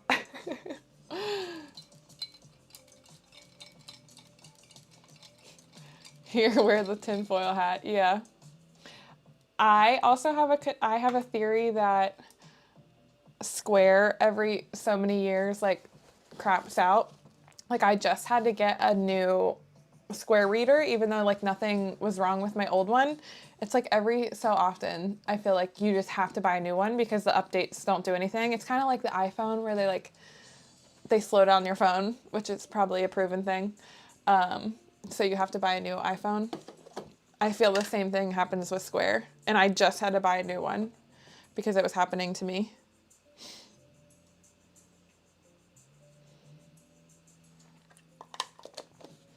Julie, have you had that too?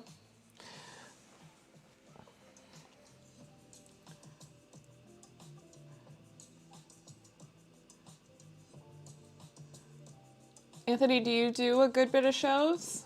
Or have you just started getting into the show grind?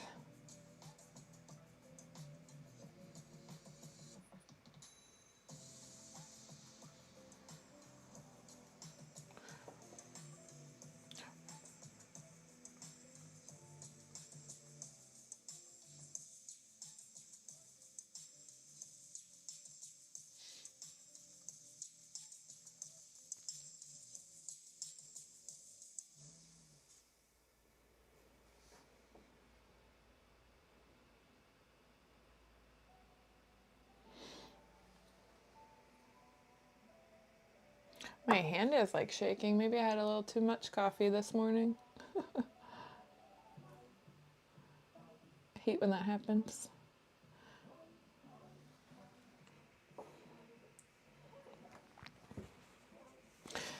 Oh, you just started the farmer's market. You did say that. Sorry, I forgot. Every Saturday. So that is a dedication. But honestly, I have a couple other woodworker friends that do farmers markets, and they do really well because they build like a customer base there. So like people just know you're there and then look for you, which is always a good thing. And they learn your stuff and learn you and, you know, come back for multiple gifts and that kind of thing. So I think that aspect of the farmers market is like really, really good.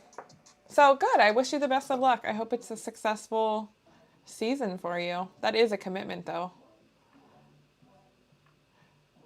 I think I mean, I'm just now getting into my crazy season where like I have 2 to 3 shows a month. Normally in the summer it's like 1 to 2, and then I bump it up in the fall to like 2 to 3. I think the longest stint right now I have is 4 weekends in a row.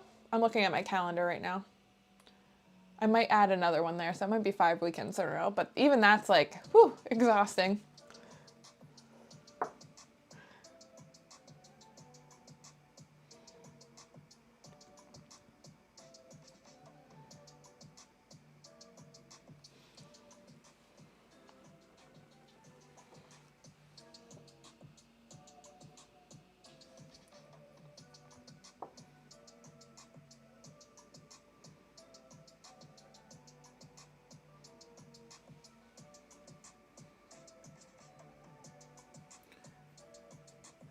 Oh yeah. So where are you based out of? Yes, so I've never been to Ohio before, but I am going to Lancaster, Ohio. It's the weekend of September 14th, 15th. So there is a show there. It's called the Vintage Round Barn. I feel like I could be wrong about this, but I feel like it's in like a fairgrounds possibly where like they have the barn and then they have a couple like other buildings. Oh, 2 hours away. That's not too far.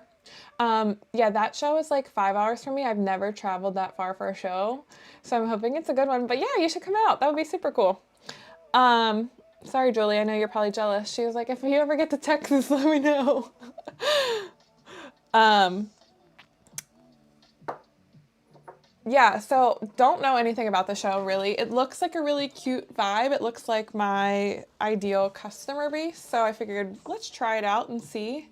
And for me, I mean, like I was saying with you with the farmers market, I have a pretty good base in certain areas that I've went to shows for years, but now I'm just trying to expand and like learn other areas, build that in other parts of the country, I guess.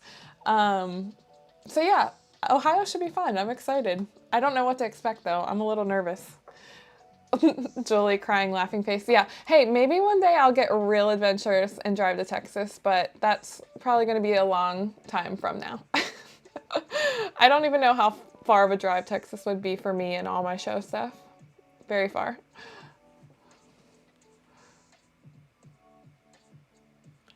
Oh, good. Good, good, good. Yeah, I thought, you know what's funny is when I made the show video, I I thought that would be a like more popular video because I think that's so important when you're like starting to do shows and like running a business, but like it kind of flopped. That's okay. I'm glad you watched it though.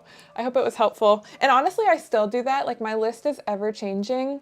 And yeah, if it's it would be good for you to just check it out and scout. It seems like from what I've seen, and obviously like I'm going off of, I've never been there before, but I've talked to a lot of my maker friends that have been there. I would say about 3 or 4 friends that I have done that show before.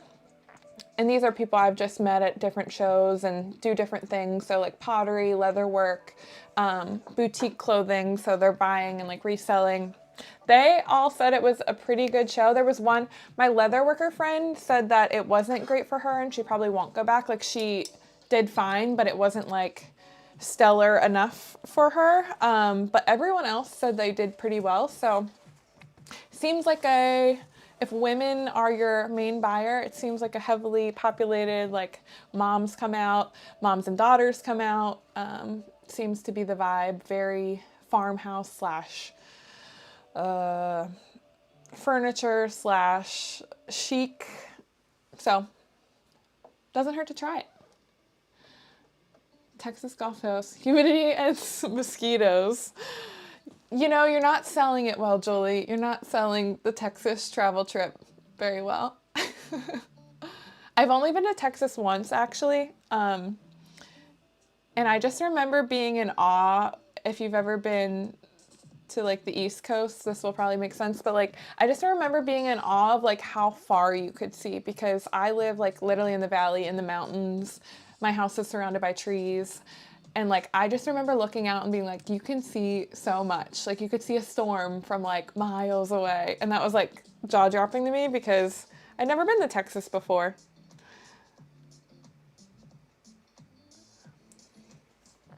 Biggest takeaway was saying no. Whoa, okay. Yeah. And honestly, at this point, I am possibly reconsidering going back to that market. I think at the time when I made that video, my setup wasn't good enough to like stock a bunch of things. The only way I would go to that market, and it would be an investment for me to go to that market, and that's also why I'm not considering it right now, is everything, the people that are inside. So one, I think I would want to be inside of a tent or like a building. But all the people that are inside make their booth look very much like a store. And that would require me to like build plywood walls, get furniture to like stage my stuff, which I think looks beautiful. But like when I'm going to a craft show, that is not what I do. It's like I pop the tent, I put the walls up, I set up my shelves, and I go. And like I don't build it up like that. So it would take some investing for me to build my booth like that. And I would love to do it. I honestly really would. And the customers look right. The place looks right. It just, I don't think it's right for my stuff at this point in the journey. And that's okay. And I still have it on my list. I still follow their Instagram and, you know, keep up with what they're doing. It just didn't feel right for my stuff at the time. And I'm worried about the handmade stuff not getting the love that it deserves there when there's so much like antique and resale. Julie, let's keep it real. Thank you for keeping it real. We love that here. We love that over here. It's just now starting to feel like fall. I don't know if you're getting any break from your heat in Texas, but we are in Pennsylvania and it's glorious. Yeah, we need a trailer. Honestly, we just got a truck this year, like a truck that I feel confident taking to shows. And that's why I'm also getting to travel, because before we had an older truck that just like, if I took it 2 hours, I was nervous. So that has been honestly a blessing this year, is just being able to travel a little bit more. And it will come in time, I think. And honestly, I'm like, people that do like the art and stuff full time, like they will travel to Florida in like January through April and then come back up to the East Coast. And I don't know if that's the life I want to live also. So like, I enjoy shows, I really do, but like, I don't know if I want to be that invested where I'm, you know, literally pulling out a whole store every time I have to do it. And I do it by myself. So like for like one woman to like pull out all this stuff, I don't think it's like feasible. So I like the setup I have now. It works for me. I'm able to move it and work with it, but we have flat rolling hills and mountains on a clear day.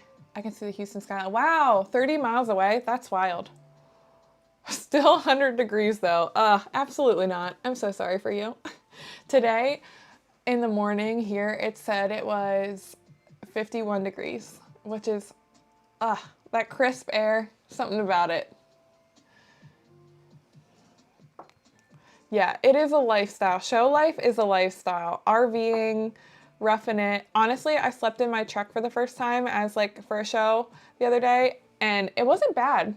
So, but like I could only do that for like a couple nights. Like I wouldn't want to do that for like a week-long show. So that's where I'm like, is this, the people that enjoy it, but like, I'm like, my family's here, my dog is here. I'm not trying to like just up and leave for half the year personally. So yeah. And I think that's okay. I think you just have to be honest with yourself with like what you want out of it too, because it doesn't make sense if you're doing it and you don't like it.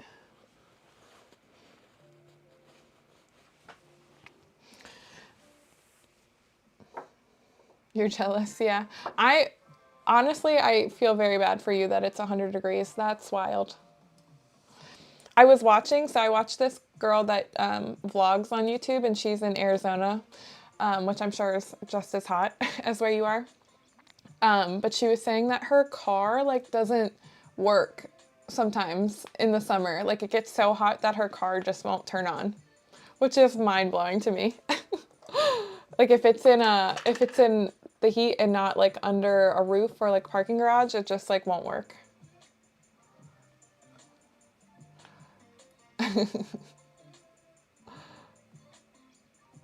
Yeah, you're putting everything in a Jeep SUV. So funny enough, and I think I've told this story. Actually, if you go back to like my old videos, which I think you have, Julie, I used to fit my whole setup, not the setup I have currently, but like most of it, in my Ford Fusion car. I don't know how. It was not safe, number one. Definitely not safe. I would fit everything to the brim, like couldn't even see out my back windows. So yeah, I don't know how I did that, but I did it somehow. I'm so thankful we got a truck though. We really, like, in order for me to keep doing shows, it was like a need. And we just needed it as like a family too, because like the truck we had, we like hated hauling things. It just made us very nervous. Yeah. Yeah, literally. Okay, if you watch my it was the last Christmas video I did last year at the Chris Kindle show.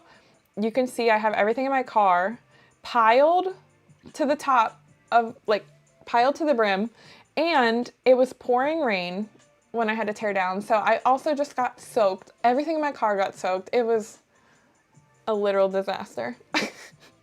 But it was my last show of the year, so I was like, we're good. What a note to end on though.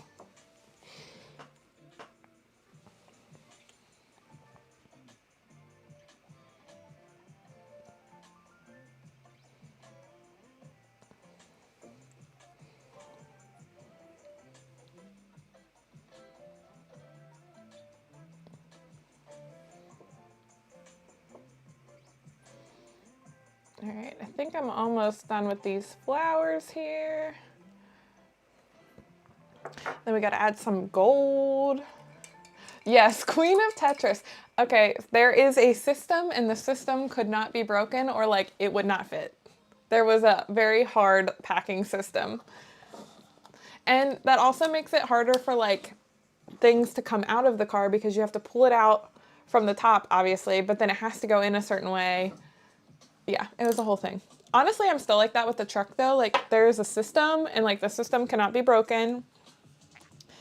I have to give credit to my boyfriend for that though. He is the person of the creator of the systems. I just memorized the system. Oh, you love the smalls? Thank you. Yeah, I don't know what, like I said, they're very small. I mean, you can see in my hand. They're pretty tiny. So when I bought them, when I ordered these, I wasn't thinking that they were going to be this small, but they're cute.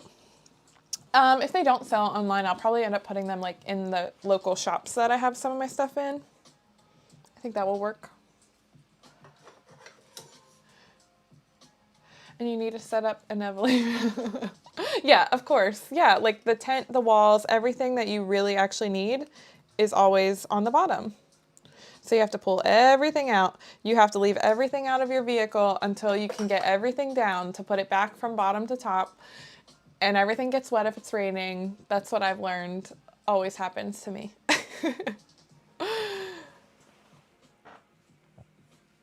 Always happens to me.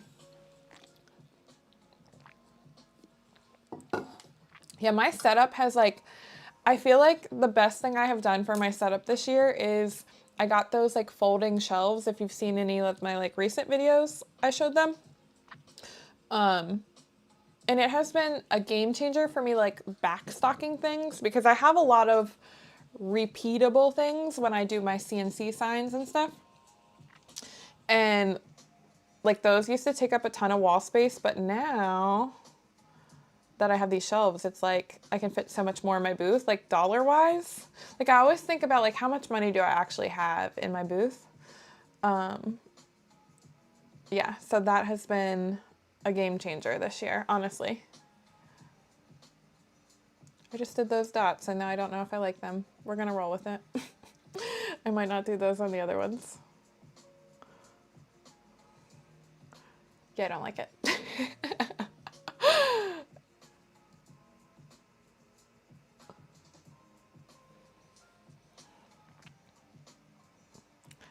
And see, that will be one that probably goes to a store because I just don't like it. So I don't want to sell it online now. That's okay. That's how we find out things. We test and experiment.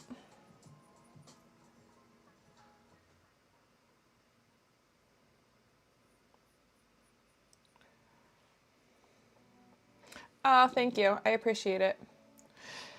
Yeah, honestly, it's definitely evolved over the years. So I did my first show, I want to say it was 2019, fall of 2019. So, I mean, I've been doing shows for, wow, 5 years. And it's definitely evolved, but like that has been the biggest game changer. I think like my biggest regret was like I didn't invest in that kind of stuff sooner, like improving my setup, or buying things that like would enable me to get more stuff into my booth. But like I said, with the truck that we had and like me putting everything in my car, there's no way I could have done the setup that I'm doing now. So like I think certain things had to fall into place for me to do that too. So yeah, it's all a growth experiment for sure.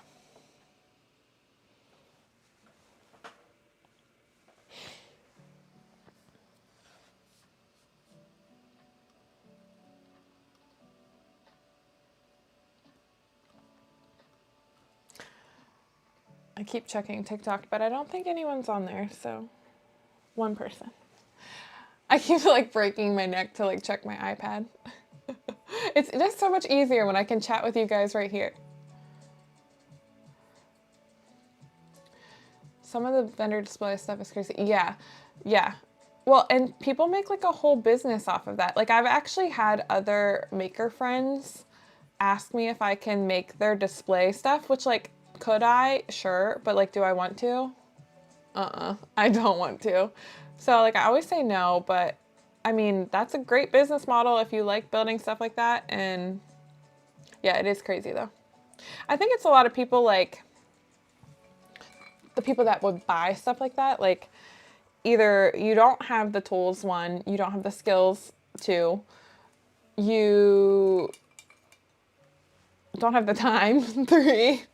Like all that stuff does take money, time, effort to like build, but like we are also fortunate enough that like we are in the business of woodworking, so we could probably do it ourselves, which is a plus.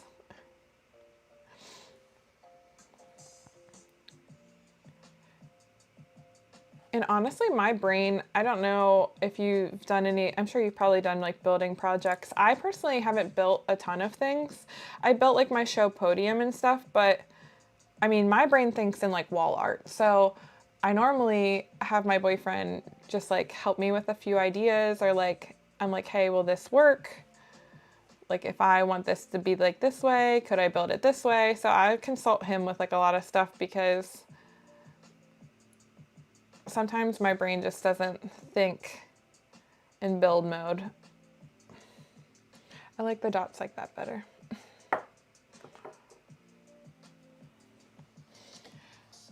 I've decided to do these first shows inside. Yeah, well, and especially where you're at, like what customer wants to be out in 100-degree weather?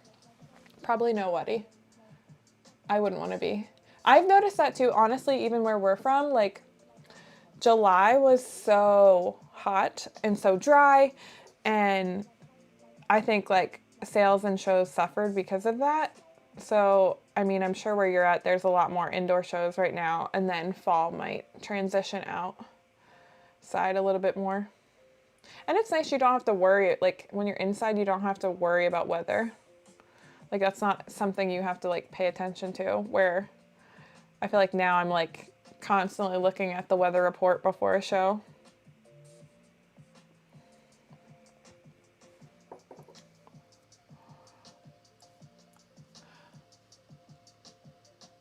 I've been to resale shops that buy display stuff. Oh.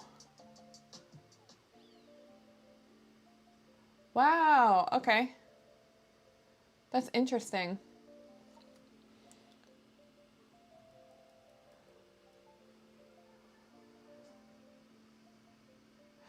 July was the worst sales month at the farmer's market. Yeah, between heat and vacations. Yeah. Well, and they say like the J months are the worst. I personally had an amazing June, an okay July, but again, I do think that the heat affected my shows as well. But then like fall and Christmas get like crazy for me. Like I can already tell that people are feeling fall, and like it never ends. Like I almost have to take those months to like mentally prepare myself for the chaos that is to come. And then I felt like that was part of the reason too I didn't get as many mosaic. Like January, I just felt so slow after a crazy December. I just felt like a slug. I was just like, I'm so tired. My body is tired. I didn't want to look at a tool after 4 months of just building constantly. Which again, very thankful that gets to be my job, but like, you know, burnout is real. But I think this year I definitely just need to give myself some goals. Maybe I'll let you guys on a secret, and then the people that watch the replay, only you guys will know. So just like I did Mosaic Madness last year, which the video you saw, Anthony, I want to do, well, actually this is my boyfriend's idea because I think he's going to help.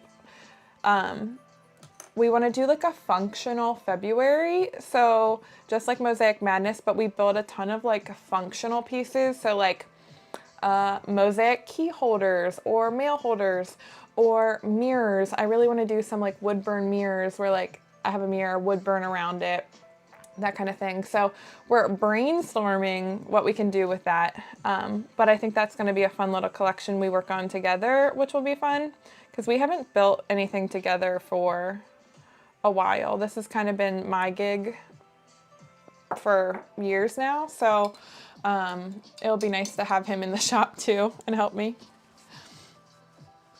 You sold a ton of stuff in June, but a lot of Father's Day. I was going to say that too. Like when I was talking about gifts, I'm sure Father's Day is crazy for you.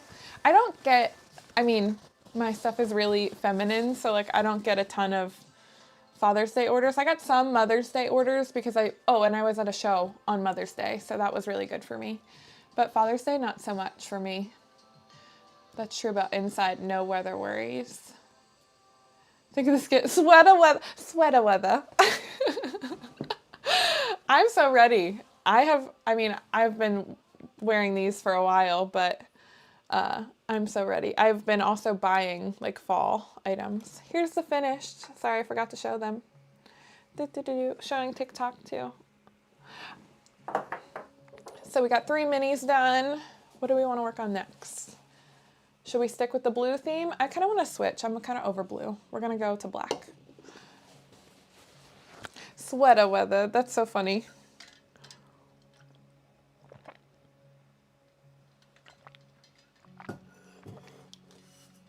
Dog-related stuff is supposedly really big right now. Leash holders, shelves, bowl risers, functional, yeah. I have a friend that she just makes dog collars and dog bandanas, and her business is insane. Insane. I mean, she sews them all, so they are handmade, which is awesome. But she does all different like patterns and for each holiday, that kind of thing.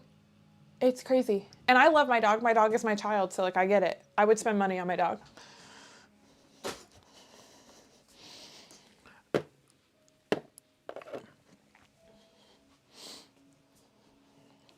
All right, we're gonna switch to black because I'm ready. I'm ready for something else other than blue.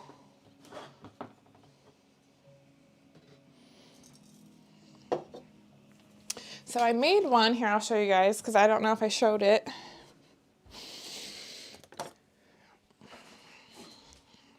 I made this one the other day, like not on streaming, but it was like a black with copper, like a simple pattern, but I thought it turned out so pretty on the black. So we're gonna do that on these ones. Similar pattern, but different.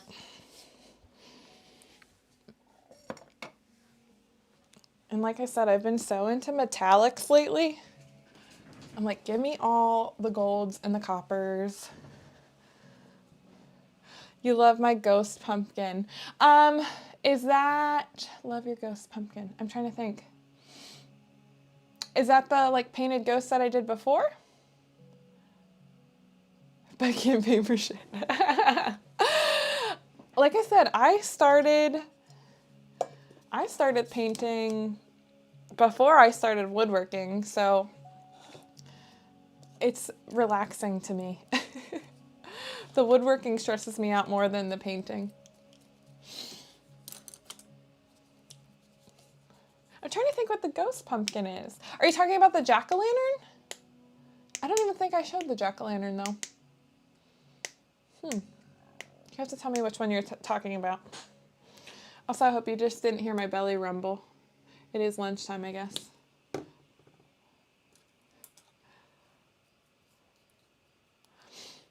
All right, we'll probably do this pumpkin since I already had her started the stem.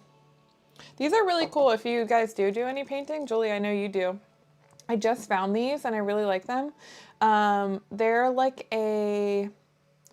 so when I wood burn, I do like thinner paints, and this is like a flow acrylic. So they're kind of expensive for how small they are, but they're beautiful. So if you see, I'll show you the plate here. So it's a very like loose paint, like it's not super thick, which I don't love when I am wood burning, because sometimes I feel like if the paint's too thick and it gets in the wood burn, I can't fix it, versus if it's thin, I can kind of move it around a little bit more. Oh. Ceramic, yeah. So I did a skull, and did I do a pumpkin like that yesterday? I definitely did a skull like that yesterday. You're not hallucinating. I was just confused when you said ghost. It was a skull that had black and gray flowers on it. But I am painting some ghosts too. I actually this year got some mega ghosts. Like it's like a 12-inch tall ghost that lights up, and I'm gonna paint those too. First time I'm ever doing like a really big piece like that. I got 2 that I'm gonna sell and 1 for myself that I'm gonna paint.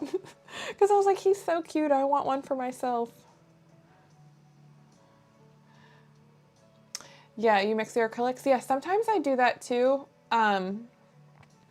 But then I can never, I feel like I'm not consistent with mixing, and even, that's one thing I need to work on with painting, is like even when I mix colors, I feel like I never can consistently mix the colors the same way. So if it's already like that, it's easy for me.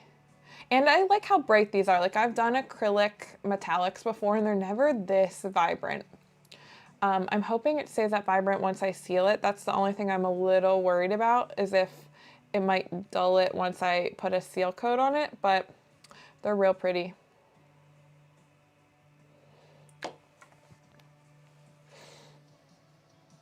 Anthony, I can draw well, but you give me a paintbrush, like all goes bad. See, I would say I might be the opposite of that.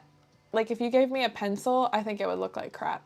But if you give me a paintbrush, I could maybe like zhuzh it up enough to not look like crap. Which is funny. I also can't do like realistic. Like if you see like a lot of my stuff is pretty abstract. Like anybody who can like actually paint realistic portraits and stuff like that, I'm like, you are amazing, because I could never. My proportions get all off. I've tried. I probably just need to keep practicing, but.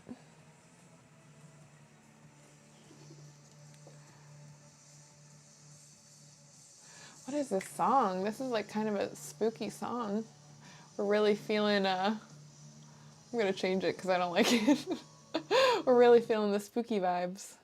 I should make a spooky playlist for Halloween.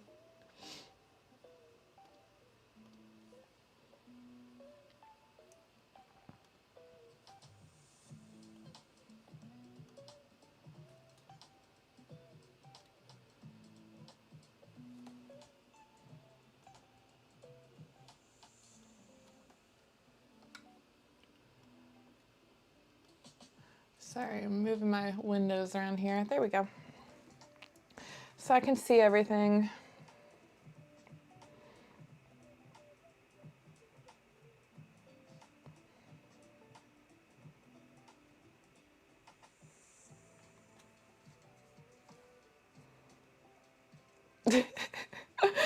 She's just freehanding flowers while streaming. Hey, you know.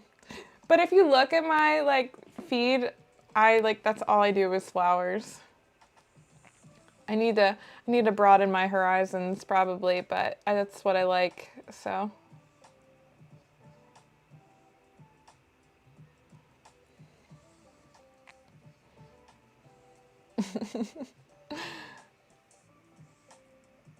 Hey, Jake.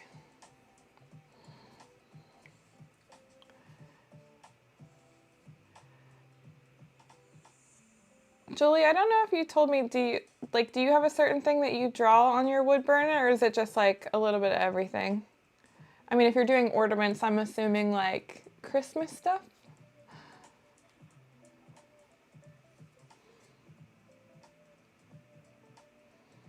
Well, obviously it would be Christmas stuff if it's ornaments, but that could be like an array of things.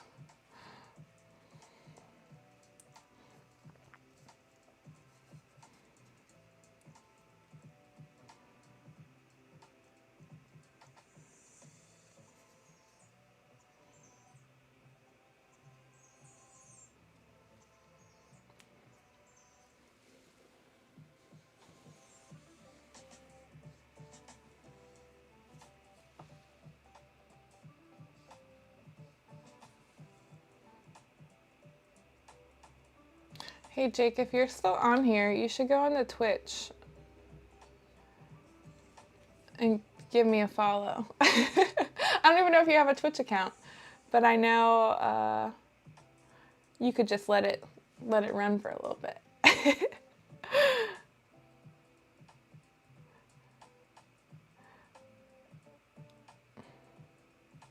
I know him, obviously, so that's why I said that. Florals are your go-to. Wood cutouts, and I draw on them. Okay, cool. So we're in the same boat, I guess. Yeah, I mean, when I wood burn, it's a lot of florals. Actually, I feel like that is the only thing I have wood burned. I would love to try, like I've seen some amazing people do like wood burned animals, like dogs, pet portraits.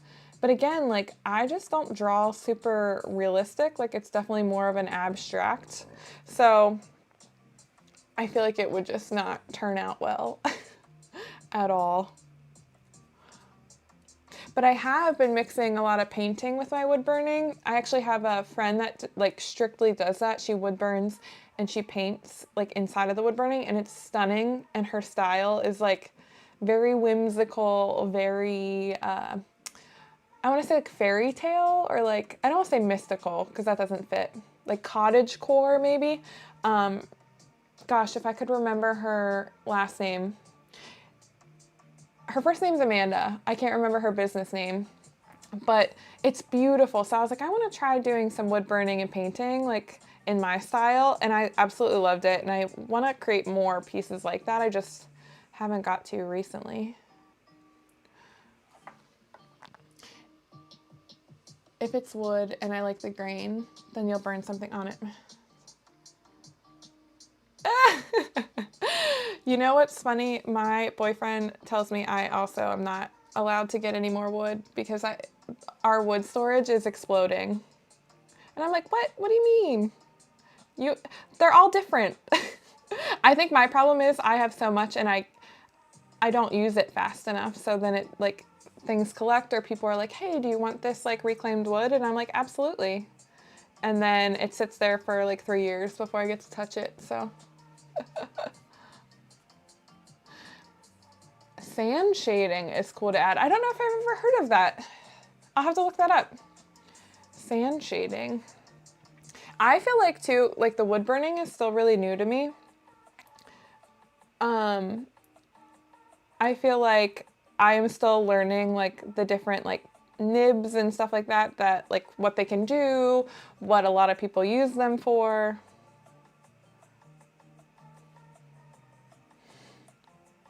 And that's definitely something like I haven't spent enough time learning, I guess, with wood burning that I still could probably take time to learn and like improve my stuff with that.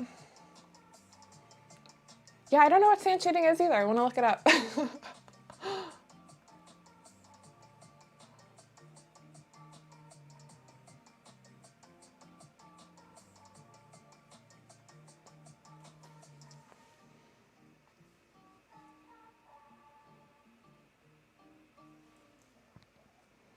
You heat up sand in a skillet like a hot plate. Whoa, that's cool.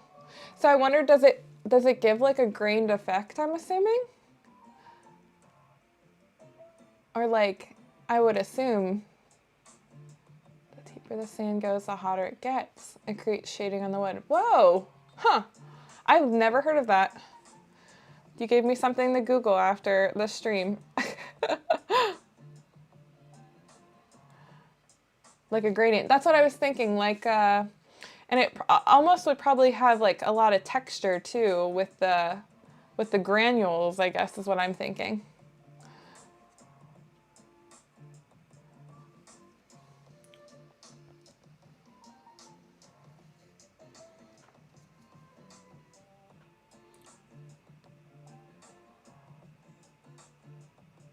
Yeah, I'm like, how do you get it out of the hot plate? How do you get it out of there? Yep, dip the piece. Interesting.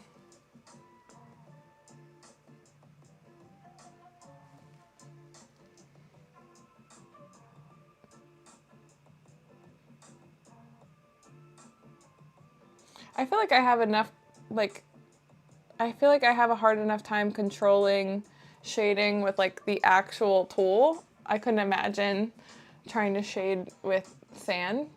But now I have to, oh, tweezers. Oh my gosh, so you're literally picking sand up with tweezers. That is wild. Huh. That's funny, you guys said tweezers at the same time. LOL. You learn something new every day. Who knew?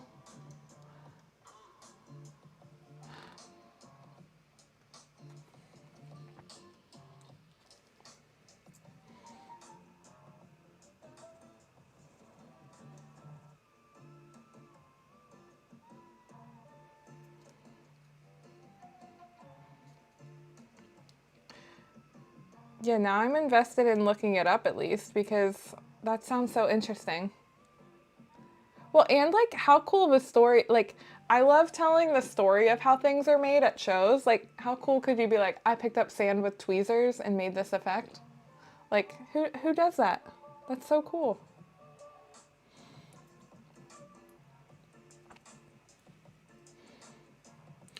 Like I love when I tell people like when they see my scroll saw work, they're like explaining that I cut each petal by hand and then I shape it with a Dremel and then I have to put it all together like a puzzle after I paint it, and they're like, "What?" It's like mind-blowing to them. I'm like, "Yeah, it's a lot of work, but a lot of fun."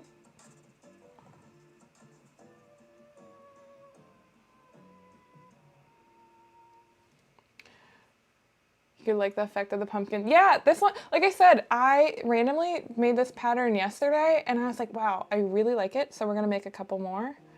Just something about black and the metallic just really pop. It's fun.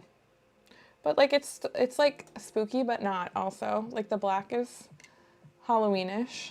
So I'm gonna do all the flowers first and then add like leaves in between. I just have to look at the spacing of the flowers first. That's just how my brain works.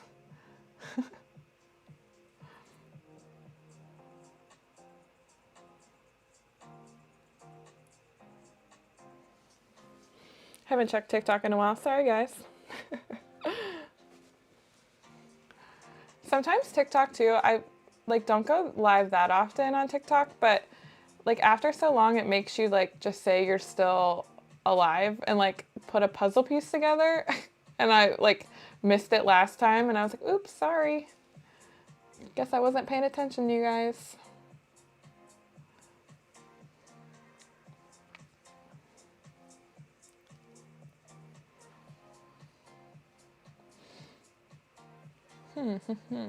This is where I like have to analyze the spacing because I'm like, what will work to not make it look too full? Probably like there and there.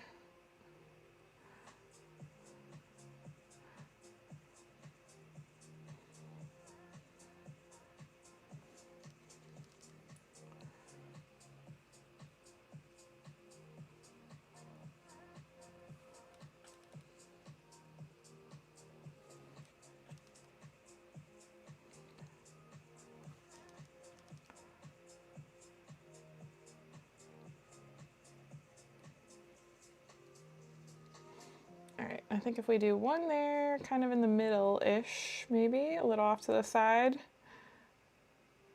That's like the worst when you finish something and then you looked and you're like really crammed in one area. Right on the butt crack, yep. Basically, yep.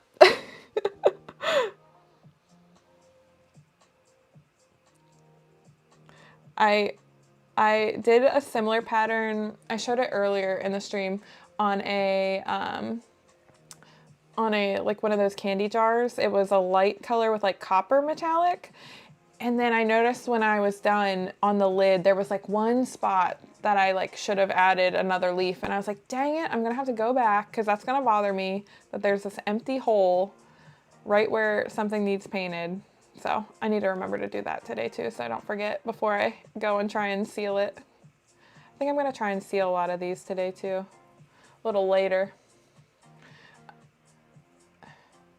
I watch you paint and I think I could do this.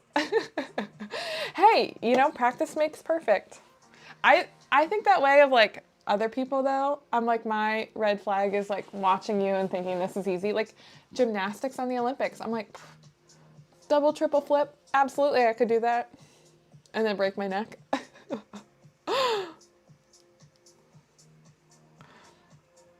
That's funny. Hey, give it a shot. Why not? You never know till you try. These are honestly like pretty simple shapes though too. Like I was kind of knocking out a bunch of like simple paintings to begin with. Like I said, I haven't pulled any reference photos yet because normally when I do my like one-of-a-kind paintings, I'll pull reference photos of like bouquets and stuff that I'll use for more of like color and shading. I just haven't really searched for any yet for the pumpkins. I probably will later though. I'll have to show you guys. I painted this massive pumpkin. I don't even know if it will fit on screen. It's so large. Hold on. So I'm doing some like really big pieces this year. Well, you can see it, me holding it compared to the one I was just painting. Like huge difference. Like it literally won't fit in screen. I don't know how I'm gonna stream that. I guess on the side when I'm painting, I don't really know. But like these are like the cool pieces that I'm really excited to do and do like one-of-a-kind patterns on, but like there's one and you can't do it. Like you can only get one. I won't make it again. So I'm just knocking out a bunch of like tiny ones right now to get some repeating patterns, I think. Especially on the round surface.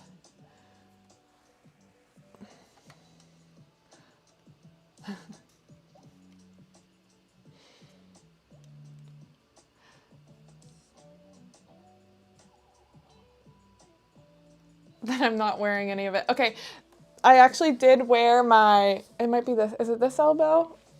Yeah, this is one of my painted sweatshirts already from down in the shop. I have a selection of like shop clothes and a selection of like clothes I probably shouldn't wear in the shop so I don't get stuff on it. So I made sure I wore my my painted sweatshirt today, just in case.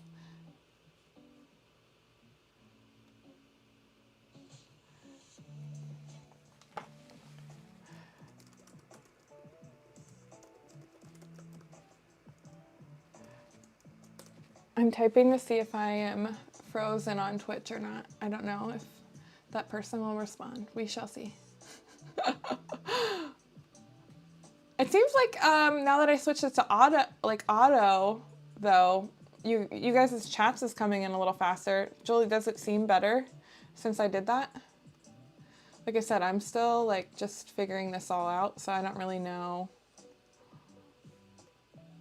I don't know what's the best way to do it.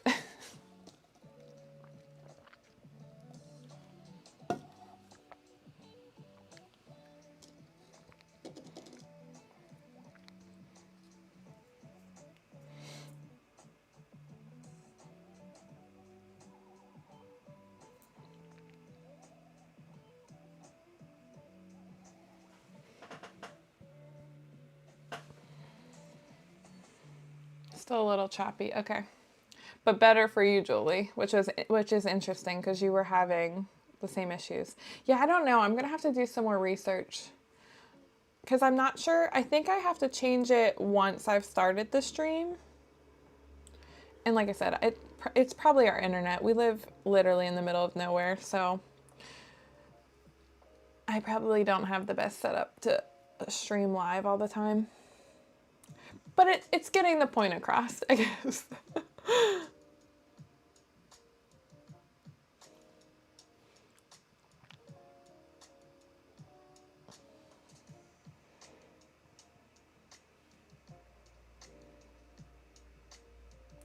Yeah, and that's, the audio is good, but the video isn't. That's what I noticed yesterday, because after I go live on YouTube, it just like I was gonna say auto populates. I guess that's the right word. It auto publishes, that's what I wanted, to my channel, which is perfect, which is exactly what I want. But when we watched it while we were eating dinner, and I was like, man, just my lips sometimes don't match up with the words, and I don't know. I know that's probably frustrating to watch, so I would like to fix it eventually. We'll figure it out. I mean, my setup isn't ideal either. I mean, you can literally see my like messy craft room in the back, so we'll work on it as I keep going live. I would like to get a schedule too, maybe of just like certain days that I go live. Probably days that my boyfriend is not home working because, again, I don't want to tank the internet, but we'll see.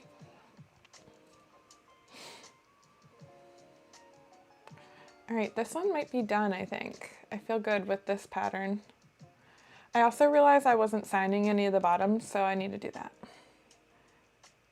I normally try and put SWD for Southwood Design and then the year that this was painted on all the pumpkins.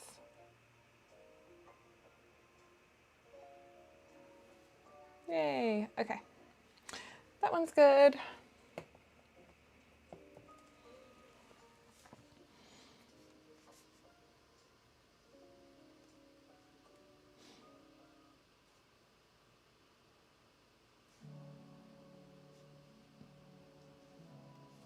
All right.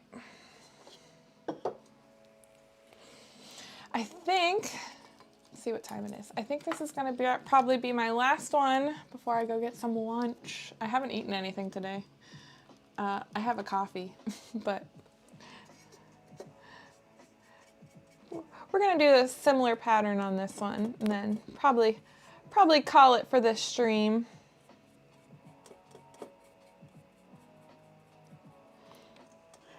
It's interesting too that so the golden paints that I showed you, like they cover up fine. Like that covered that black spot just fine. So Your craft room is a working room. Like seeing it. Yep. It's definitely a working room. It is a work in progress, 100%. Okay, you'd be disappointed if there wasn't a craft room in the background. That's good to know. Well, and my boyfriend and I were talking because like when you watch like streaming is a whole different world to me. And like when you watch it, I feel like people have like the cool lights and like but that's like gamer streaming. And I'm like, that's not really my vibe, I guess. But I would like it to look nicer than it does now. Like so this is all actually other people's art, which I love. I love having that in my room because it's fun, it's inspirational. I get to support like other artist friends. But what we were talking about was maybe flipping this room and I would be on that corner and then this wall would be my art. So like my art would be in the background. I don't know, just an idea. But I also said that would be a cool place to put my larger like scroll saw pieces and stuff. If like say, it hasn't sold and, just a place to hold it in between shows, that we could like display them on the wall. One, so I could enjoy them until they find a home, but then also get to like showcase them in the back of my streams, which would be fun. So these designer craft rooms, I don't understand. Yeah, I'm like, are you working? I mean, to be honest, I fully appreciate it, but I am just like, as much as I want to be an aesthetic girly and like have everything look cute and clean, like it just doesn't happen. And like, I think a lot of creatives, their brain is chaos and like their workspace reflects that, unfortunately. So as much as I hate to fall into that stereotype, I 100% do. I think you can go too far with the stupid setup. Yeah. Yeah. 100% agree. And like, I mean, I am still working. I'm still building this business. So it's like, I think it's really relatable to people that are building a business without being like, here's my massive shop. And like, if I ever do build a shop, like, I think that would be cool for you guys to see like the growth of my business as inspiration, as, a place to get to. But like, I'm not a content creator. Like I am a business owner. I am an artist, woodworker first, content creator second, sometimes not even second. It falls in the wayside. So like, I'm just here to show like me working, I guess. And I don't think it needs to be anything wild. Like I'm just proud of myself for attempting to do this because like a week ago I had no clue how to stream and like it's only my second one, but it's fun. It's been so fun chatting with you guys all day. Like honestly, I've really enjoyed it. Chaos, I embrace it. Absolutely. 100% agree. Like I said, I think that's just the creative mind in general.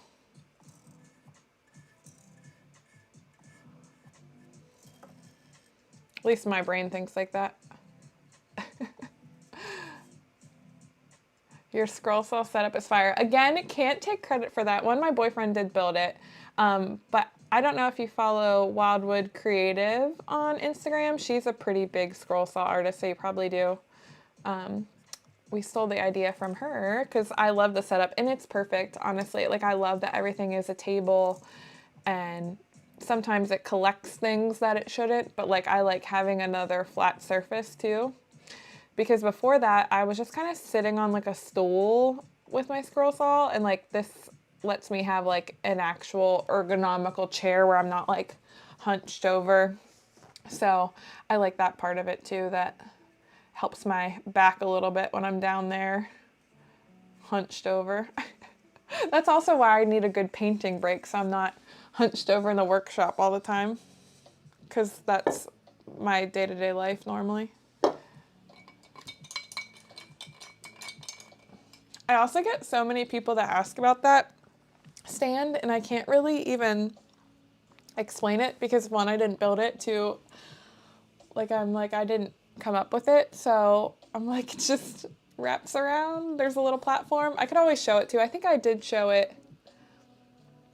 I actually don't know if I showed it on YouTube. Like explained it or showed the underneath of it. So that's a good idea. Maybe I should do that. Also, guys, I've been so behind on editing YouTube videos, so this is nice that we can hang out here. I'm so behind on content. Again, not a content creator first. I would love to be, but editing's a lot of work. It takes a lot of time. I enjoy it though. I really do love it, but it's like for me to take hours away from making product to edit, it's hard sometimes.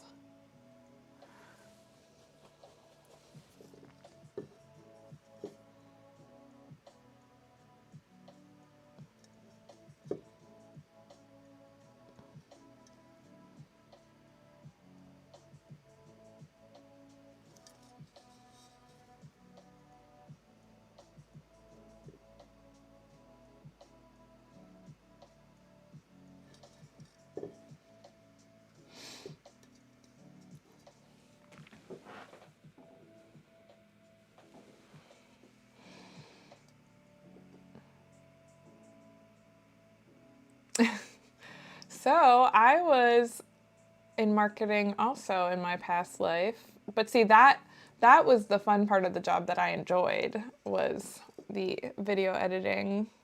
I was like, basically for our team, we had like an in-house marketing team, and I was the person that was in charge of like YouTube, the videos, educational content for like internal and external partners, I guess.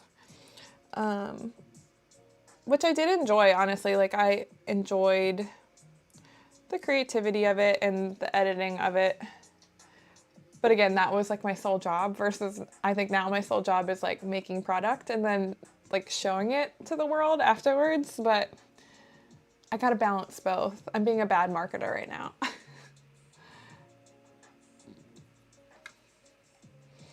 Takes twice as long, yeah, making the video than making the product, 100%.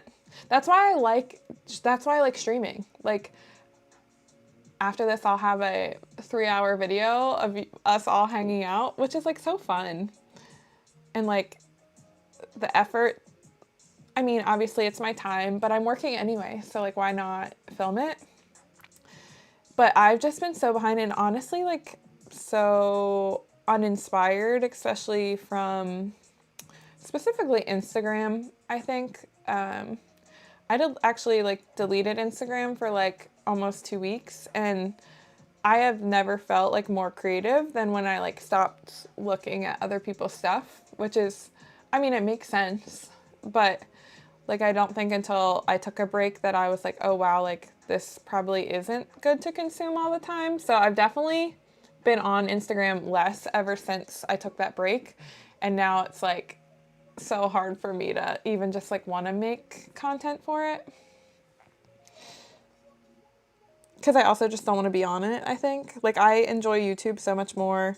TikToks, I don't really spend a ton of time on TikTok either. I consume a lot of YouTube because I like deep diving into people's lives. I think you guys do too if you said you binge watched.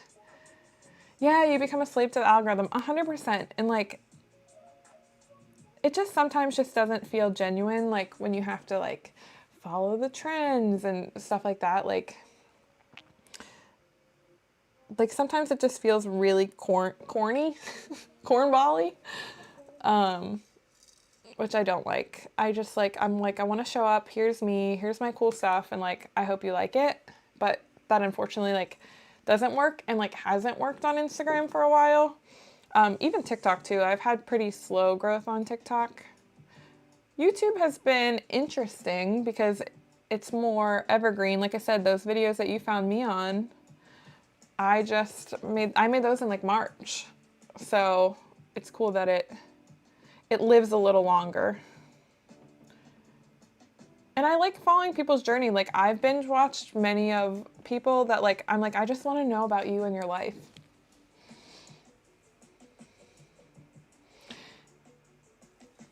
Yeah, Julie, I think I have you on Facebook, and it's funny because like Facebook is like a whole nother beast for me. Like I use my Facebook mainly for like my local audience, for the people You've probably seen that I do like paint workshops as well. So like paint nights with local women, just like fun, like wine nights, you know.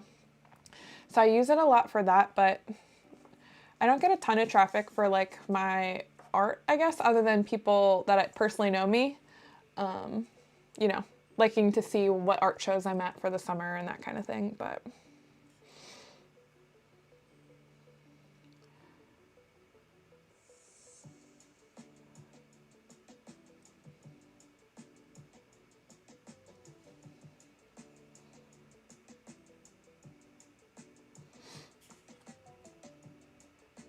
it's an ever-changing grind that you don't have control over. Yeah. I mean, yeah, and like it's funny, I like when I heard somebody put it in this term, I was like, wow, that I like never thought of it like that. Like how many behavioral analysis slash like psychologists do they hire like through Facebook or Instagram where like their job is to strictly figure out how to make it more addicting and how to make you spend more time on it, which is like, yeah, of course you're addicted to it. Of course you want to scroll all day because that like it's built to have you do that. That's what it's built for. So yeah, like when I heard that and like I'm not smarter than those people, so I assume that they're gonna get me. Like that's like when I heard it in those terms, I was like, wow, that is like really eye-opening. So I'd rather hang up on YouTube of people that like are here sharing their lives because that's more fun to me.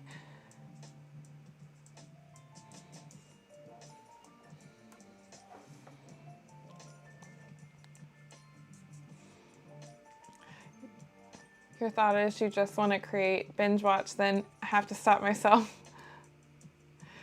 I've never done a wood burning class strictly for like logistics. I think it would be like I would have to invest in multiple like burn kits and stuff. And I just haven't. I actually had a friend that did one, but she limited the class to like 10 because she bought like 10 burn kits. And I think she sold out. Like I think she had 10 people there, which is pretty good. But yeah, the painting is just easier. It's more like efficient cost-wise for me.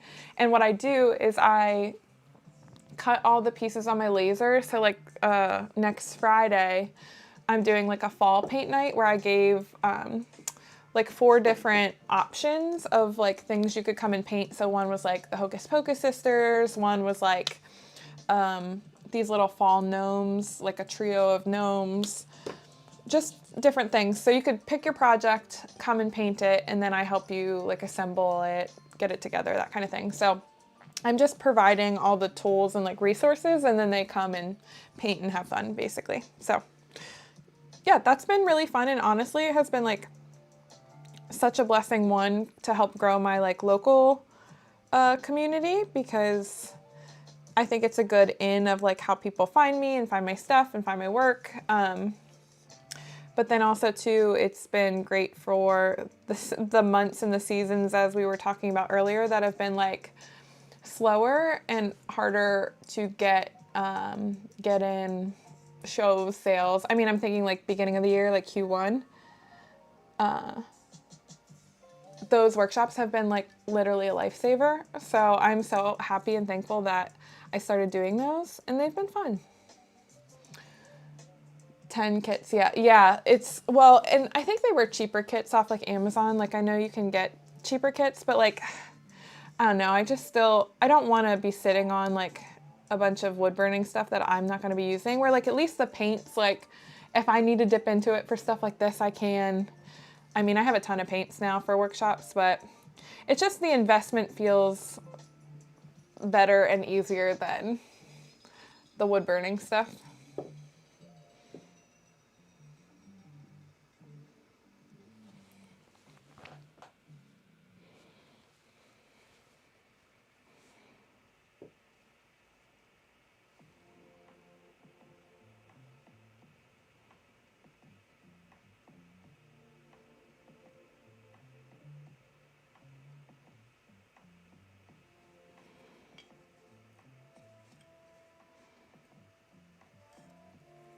Yeah, in these classes, so the one I do classes at the most, um,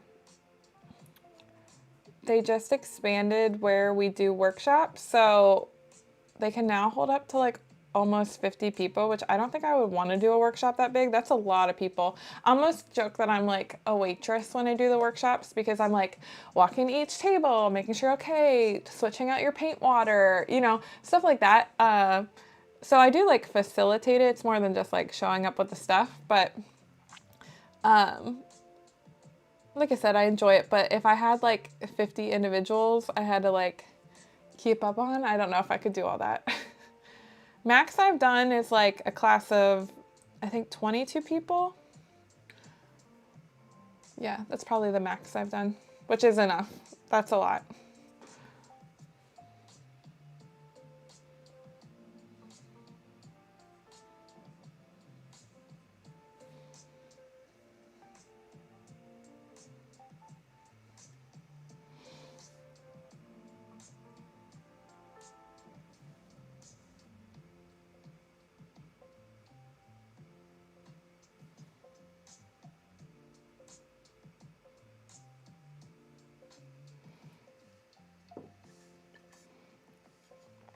All right, okay, we're like halfway. I'm like, how many more do I have to go for spacing reasons? I was getting nervous about that. I also feel like I started making them kind of smaller. Maybe not.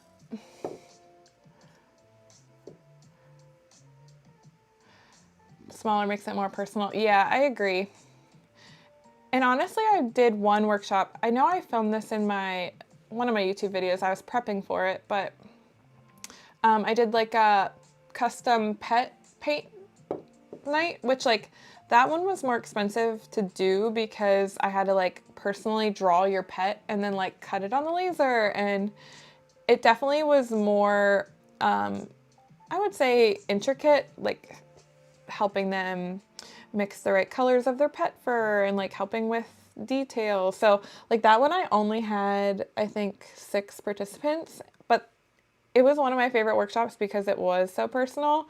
And like, first of all, I got to see so many cute dog photos and animal photos, like how fun. But yeah, that one I would like to do again. I think I just have to figure out, like I said, I think the pricing was right for the amount of work that I had to put into it because it was more work on my end, but I'm not sure if it was maybe too high that, you know, more people wanted to come but didn't. So it's all a learning curve.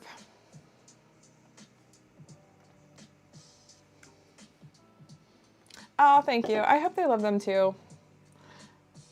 Like I said, last year they were pretty popular. Like I sold a good bit during the launch and it was my first year doing it. So I would say I had a good bit of pumpkins, but not a ton. Because I think I get nervous when I'm making something new that I'm like, is it gonna sell? I don't want to overdo it and then be sitting on a bunch. So then I had to go and like make a bunch more because they sold out, which is a great problem to have. But then I was kind of rushing to make pumpkin stuff after the fact because I sold so many pumpkins. We had a chainsaw move in last year. Oh, killed the local harvest workshops. You know, I hate that. I'm not gonna lie. That happens kind of where we live. And like, granted, like, I think that, so they didn't move in, I'll say that, but they are doing workshops like locally in our town when they're like the town over. So they're kind of traveling into our area. Granted, the ladies are so nice, so I don't ever want to say anything mean, and that is like that's their whole business model is doing workshops. I can only do like has a limited budget for those types of things, especially like, so like if they're spending with one person, they're not spending with you. But I just try and keep a positive outlook. Like each experience is different, each instructor is different, and I think that I have built a good base of people. Even at the work that we do the workshops together, like they want to come back for my classes, which is always really exciting. Here's the spacing issue. Now I'm like, where do I put this guy? I should have been paying more attention. I was chatting. All right, let's put one down here.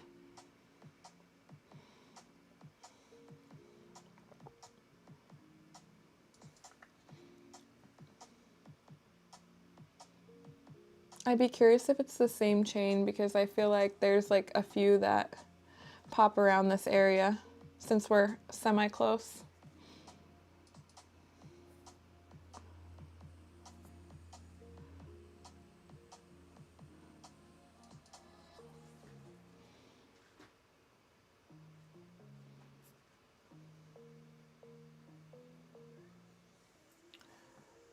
We're just doing together. You're fired. No. No, I'm just like, but see that hole? I'm like, what do I do with that? Because like, that would be right beside. I guess I could go there and like maybe one up here. I don't know. I think that's what I'm going to have to do. You know, happy accidents.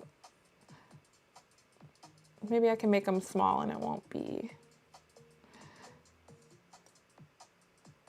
as.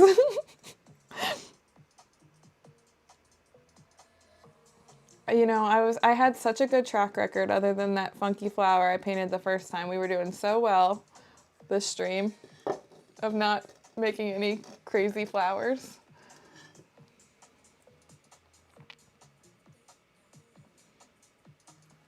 This might be like a kind of hides under the stem flower, maybe.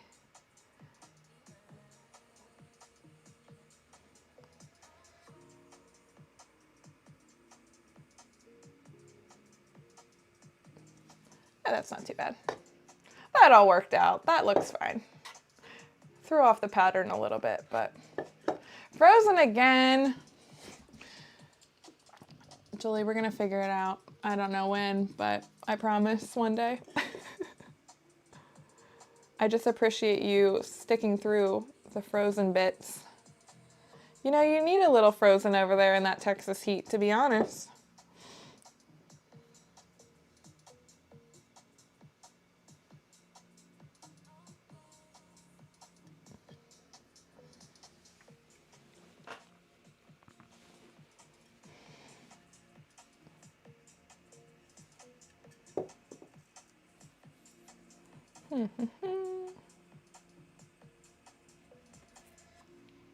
I can hear my dog getting antsy outside the door. That's so funny.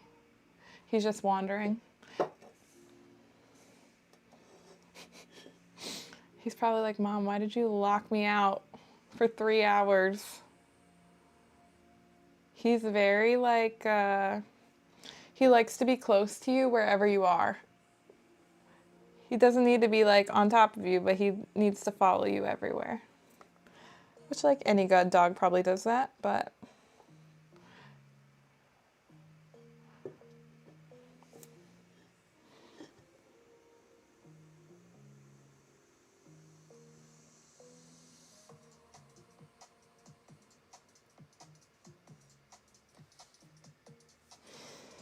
all right, we're getting there. We're getting there. Yay. I don't know. I don't know why. I don't know why that happens. I really just need to do my research, honestly. It's more probably me not looking it up and just YOLOing a live stream. Somebody said earlier, I was telling someone I was doing this and they're like, you are the epitome of F it, we'll do it live. And I like that meme and I was like, yep, that is me. We're streaming and we're doing it live. And do I know what I'm doing? Nope.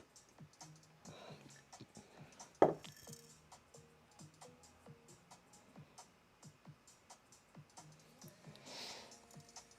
right, looking good, looking good. I'm trying not to like have to pour any more paint for this because I think I can make it, but we'll see.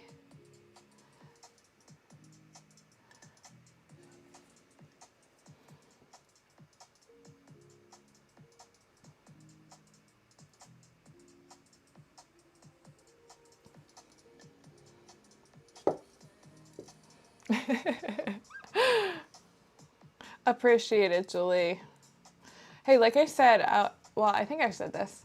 I will be going live multiple times, like for sure, in the next couple weeks, just because I'm painting a lot for these pumpkins. So you might get to catch me some other time. Hopefully you do. It's been fun chatting with you and not sitting by myself all day.